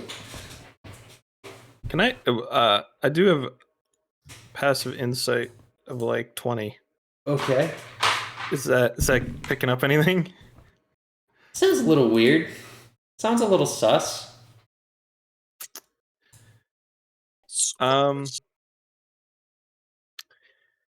Shoot, who would I have? Who do it? Let me. I'm gonna like. All right, let me handle that, and I'll Okay. fly back to the men. Okay. And I'm going to tell them to slow down, Mm-hmm. but keep a steady eye. This is not a rest. Mm-hmm. This is slowing down for danger. Okay. So I don't want them to break out the rations and Yeah, start yeah. sitting down. I want them to be on alert. Right. And then I'm gonna try to get somebody to come with me, or a couple somebodies. Okay. I'm trying to think who would be good for that. Robin? Sure. All right. Yeah, he knows what's going on. He knows stuff. And then could I ask Danuke to follow us? Is he with us or is he with the other group? He's with you. I'll ask him to follow us kind of at a distance. All right.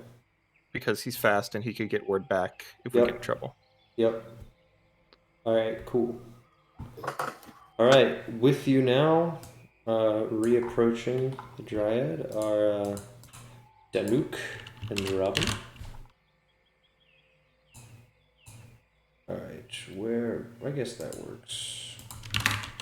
Danuke. Brass, which I'm going to cover for. Yeah. Okay, there we go. Alright. The Dryad says, welcome back. So, how many men are with you? a large number. Well, you have options. There's a den of displacer beasts up ahead that have been causing me trouble. There aren't that many of them. Many of them are sleeping. It may be easiest if we quietly eliminate them. Or if you have a lot of men, you could overwhelm them, but I think that may be more dangerous. Perhaps. What do you think?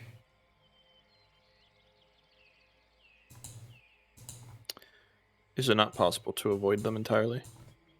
Well, if you're heading down this passageway, I am afraid not. I've been trying to make my way there and have been unable to. See, I left something of great value to me in that cave, and I'd like it back.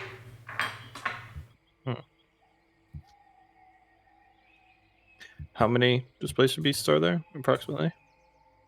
An uncomfortable number. 12, 13, but many of them are sleeping.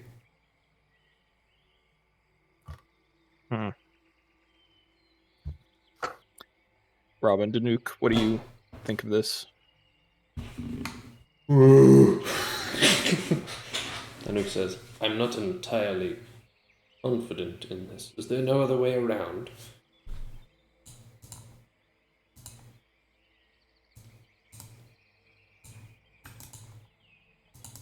Oh, he's asking you to clarify. He's not asking that. It seems not. She said if we're traveling down this way, we'd have to pass through them.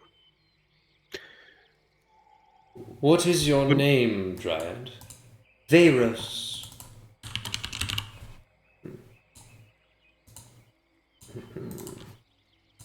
I am told that you know one of my sisters. Yes.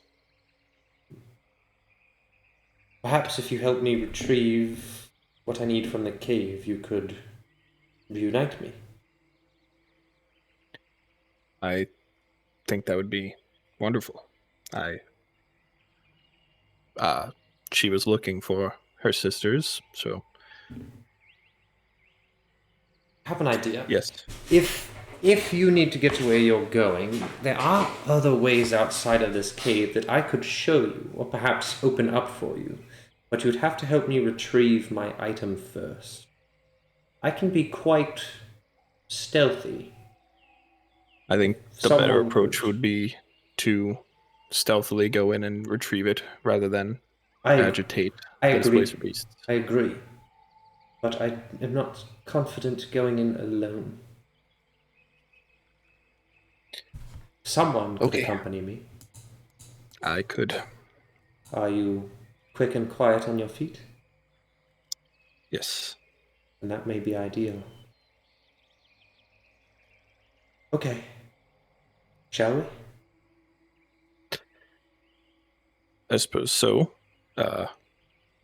You two, please keep watch and get help if we need it. Alright. Robin and Danu keep watch. Varus guides you into the cave. Which I guess I'll just make that. Where do I make that? I'll make it here. It's perfect. In the burned out forest. Yeah, in the forest that I don't need anymore.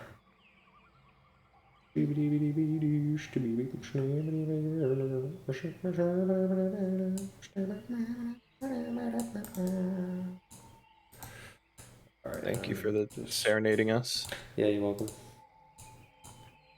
Alright.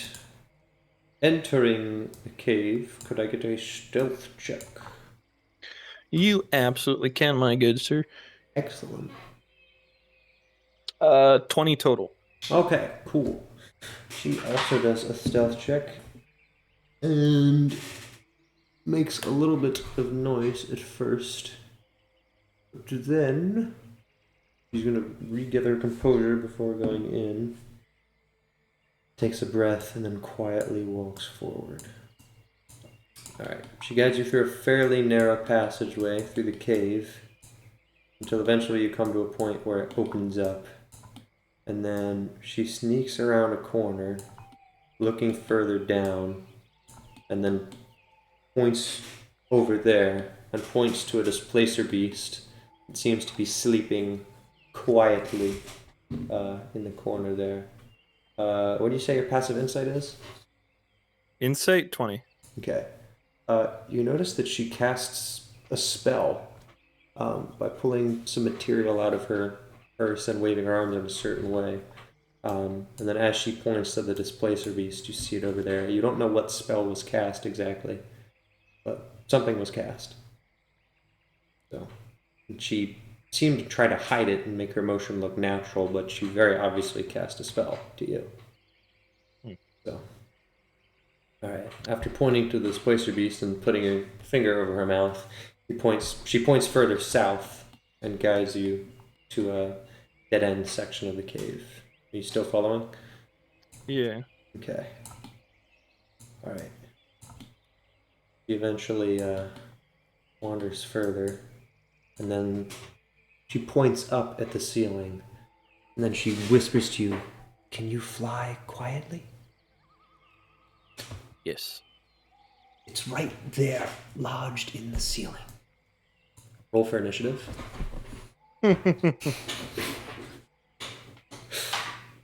12. Alright. You go first. She's about to attack you. So do whatever you will with that information. Give me a second. Okay. Great. Wonderful. Cool. Very cool.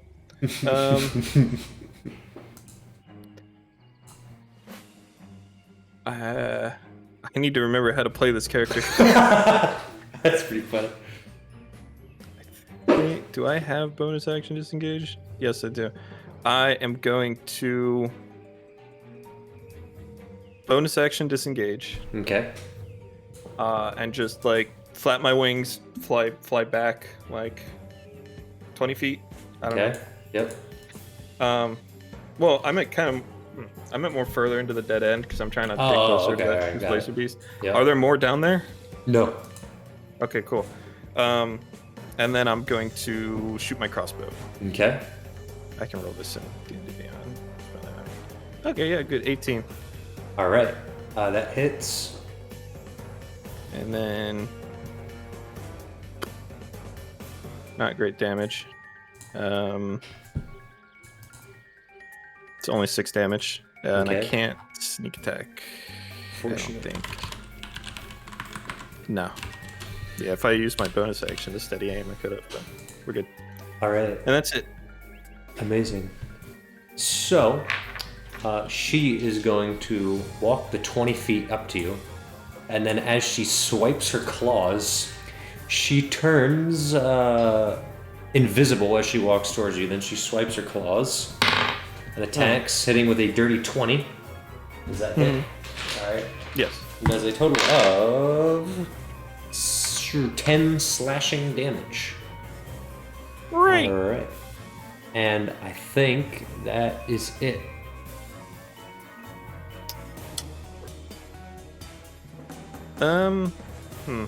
She didn't turn uninvisible when she attacked? She did. Okay, so I can see her? Yes, and this time she's not a dryad, she's a hag. Oh, cool. I'm gonna draw one of Mizrim's katanas. Yeah, and attack with what that. is she? You just described like, what you think about her, so... She's a hag, Nick. Wow. Oh, 27 to what hit. is she? Yeah, that'll hit. Another one for the damage die. Another 6 damage. Ouch. Alright. I don't have advantage. There isn't another enemy of the target within 5 feet. Darn. Talia would be great here. She can single target. Right. I'll disengage again, bonus action, and Okay. go 30 feet back the other direction. Alright. She'll do the same thing. She'll follow, chasing, saying, Where are you going, you fool? Come back and suffer. make a wisdom save. 13. Failure. You take a total of... Where the heck did that D4 go? Alright, I guess it's only 3D4 now. You take a total of 7 psychic damage. And I think it's your turn again. I actually have no idea where the D4 went. Oh, it's on the floor somewhere. Right. You're up.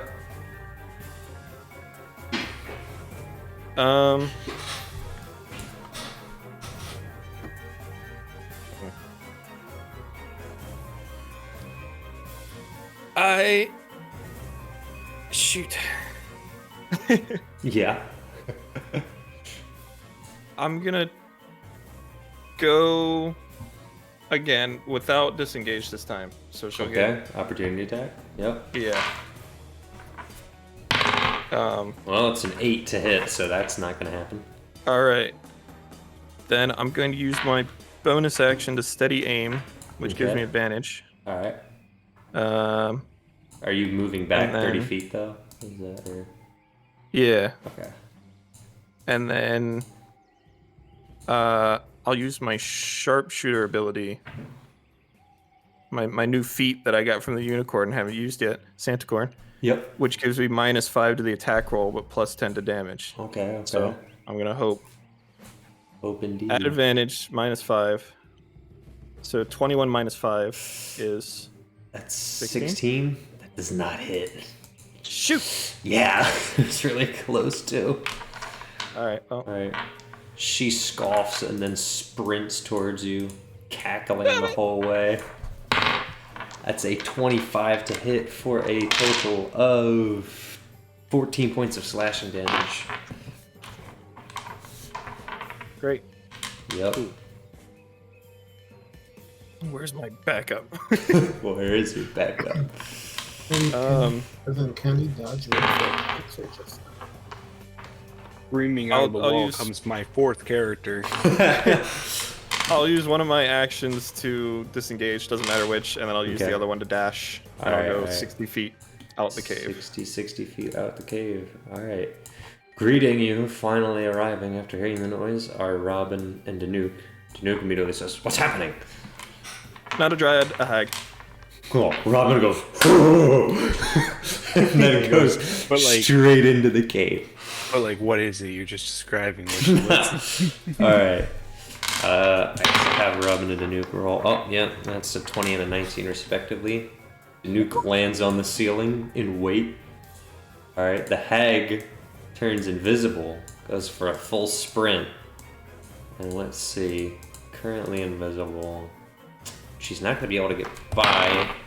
Fails a agility check to try to get by Robin, who braces her and then immediately, as a reaction, attempts to claw her, but she dodges it, still remaining invisible and cackling the whole time.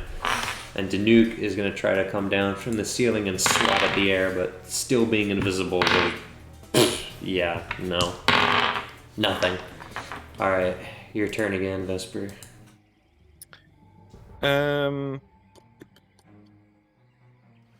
Oh, I'll turn on the anti-magic amulet.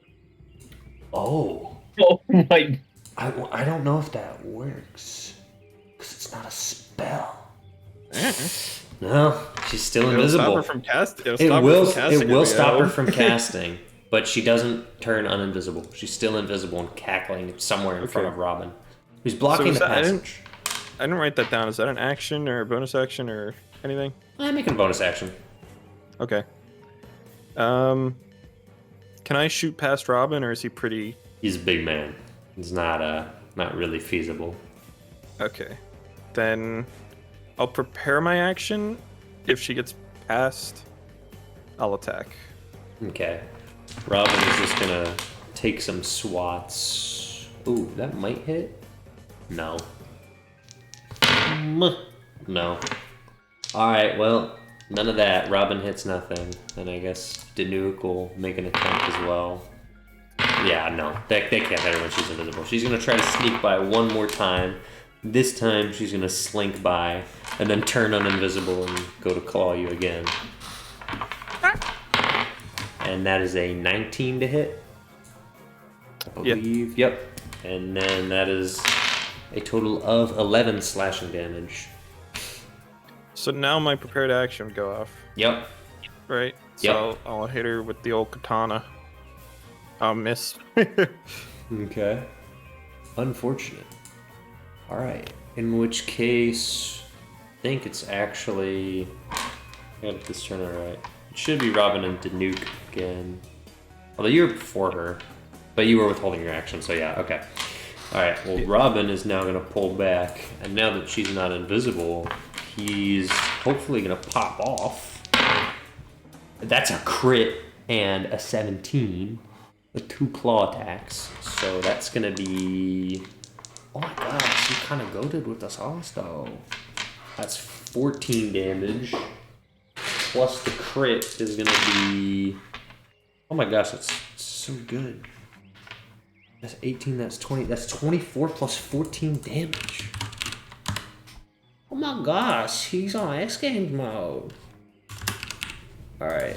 Yeah, Danuke also is going to participate. No, Danuke sucks. Alright, that's it. Alright, Vesper.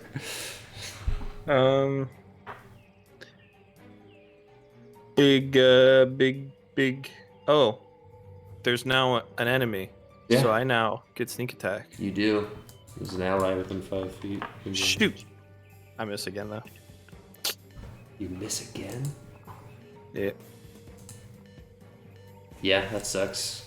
Anything Oh, else? I could have done steady aim as bonus action to give myself advantage. So I'll try again. Okay.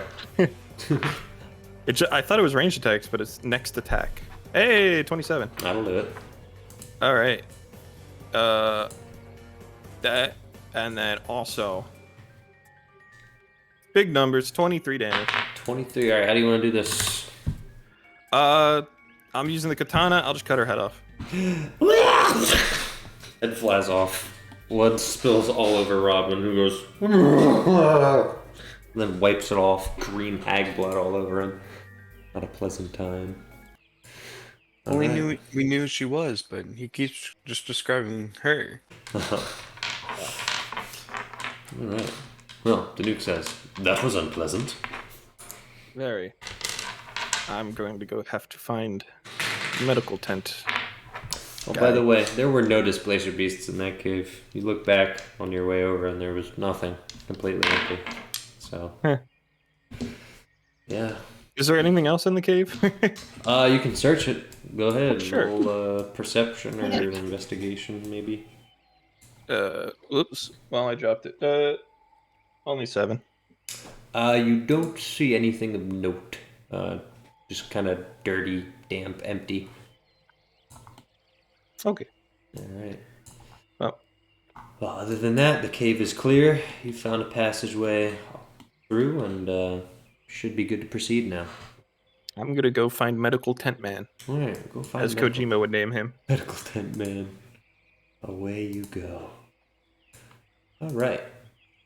Well, since John is dead, I think the only other people we'd really catch up with is potentially Malachi.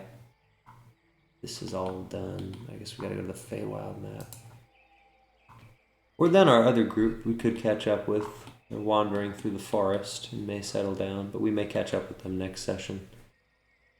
That might be a good spot to leave it, because we'll be pivoting pretty hard next time. So, that sound about right? Oh, just one last thing with Cagliari and Sable. Could we look through the confiscated equipment that they got from Grodger and everyone? Oh, yes. I don't know if that's still on Gradder's character sheet. If so, you can just search that. That'll be pretty Well, the easy. main thing was I wanted to figure out which magic items he had versus the rest of the party had, so I could help Sable find an item that works. Yep, you can do that. Yeah, oh, yeah, he has your flame tongue rapier. Yep. I'll let him keep it. Dagger. He doesn't have the cloak of the mana ray anymore. That's definitely not there. Ah, yes, the classic, the helmet of certain ability. Why do you have 6 daggers in your pocket?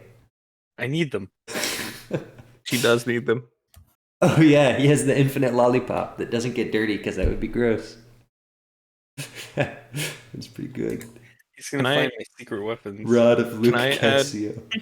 Can I add another dagger to his pile? Yeah. Thanks. Oh, wait. Eyes of the Eagle. Didn't those get burned up? Or they're sitting somewhere in an ash pile in Namir? It's under Creed's wagon. All that stuff's just in there. I don't know what to do with it. It's all gone. That's funny. I knew that, but That's funny. All right. Well, cool. I'm gonna leave it here so that I have time to plan for next time. Because yeah, obviously with Easter, that was pretty much all I had planned out. So. all right. Well, All right. That's I'm gonna it. try tomorrow, so I'm gonna go to bed. Definitely do that. I'm stopping the recording. Meow.